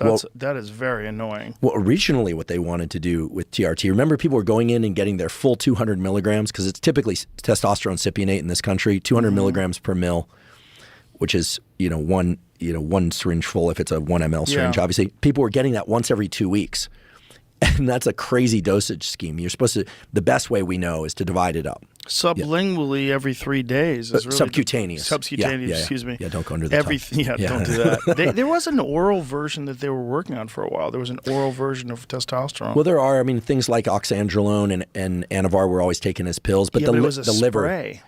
Oh, interesting. It was a sublingual spray. But there's cream, there's the dermal scrotal patches. That gets weird. But subcutaneously, every 3 days is supposed to be the way to go. Yeah. Every other day or every 3 days at a lower dose, so spread it out. Because the testes normally kick out somewhere between 7 and 15 milligrams of testosterone per day. So, and you got 2 testes, most people anyway. So most men have 2 testes, obviously. So what you're talking about is 200 mgs on one day and then coming back 2 weeks later is crazy. But that was really serving the physicians well because you had to go in for a clinic visit, et cetera. But people would get these giant spikes and then the crash. And the conversion to estrogen from a massive dose all at once. A ridiculous dose that you should never take. Yeah. And sometimes too big a dose can crush libido. It's a mess. So I think if people need to be able to self-administer. And all this ruling would do, frankly, is send people into gray market routes. That's all it would do. There's a like 0 minus 1. Is that going to happen? I sure hope not. I sure hope not, because I think the number of people that can afford to go to a physician who's really good, who's going to dose it correctly, is so infinitesimally small. And I'm testosterone is not particularly expensive, but I'm very sensitive to the idea that a lot of the things that hold great health benefits are just outside the financial reach of a lot of people. Well, it will become outside the financial reach if you're making people have a doctor's appointment once a month. It's crazy. Like, you're going to have to pay for that appointment unless there's. I mean, I don't imagine your insurance is going to cover all of that. No, I think it's going to kick up the black market. Yeah. So right now, I'm sure there are people who are starting to stock up Cypionate so they can sell it. It's sending us back into the dark ages, frankly, of that stuff. So hopefully not. If someone tells me who to talk to or petition, as you can tell, I'm getting more vocal about stuff. I also feel safer nowadays to talk about things than I did a few years ago because things are becoming more commonplace, mostly because I have colleagues who contact me and say, like, hey, how do I get on testosterone? Do I need testosterone? And once they start getting older and they see you still look healthy. Psilocybin. Yeah, exactly. Yeah, psilocybin, testosterone, so many different things that are like very beneficial. Just look at people that are healthy and happy. Like, what are they doing? And are they honest? Talk to them. And beautiful thing about a podcast is people who are healthy and happy will tell you, this is what I do and this is what you can do and this is the pros, this is the cons. Go to a doctor, get yourself checked out. Don't do it if you're this, don't do it if you're that. But there's probably a great number of people that could benefit from these things. Yeah, absolutely. And I have to say, because we were talking about NMN and David Sinclair, I mean, he's going to know the nuance there. I mean, I don't know all the nuance. I haven't talked to him in a while. But, I think he's definitely in the camp of people in science who are thinking, what's possible, taking some significant steps based on mouse work. Yeah. And I do want to be fair to people that do that, right? I do that too. I mostly focused on human studies and human stuff, but there are many people out in the world that are interested in things they can do for their health, and they know that if they're waiting for the random controlled trial and huge numbers of subjects, and especially for people with diseases in their family or that have diseases, like, they're not interested in waiting. They don't want to do anything sketchy or dangerous, but they're not interested in waiting. So I think David's, he's really driving certain things hard, and some people agree with him, some people don't, but he's got a vision. The one thing I can say for sure about David is he's got a vision and he's going for it. Yeah. And there are, this thing about FDA controlling or non-FDA controlling, I think is vexing some people. And it'll be interesting to see how it goes. But if you're interested in keeping NMN or anything on the market, write letters. I know it sounds like it's like the high school thing, like write letters to your. But in the absence of those letters, there's no chance of things going the way you want. In the presence of those letters, it's like one letter. You can type it and just email it, or email it 5 times, and see what happens. Okay.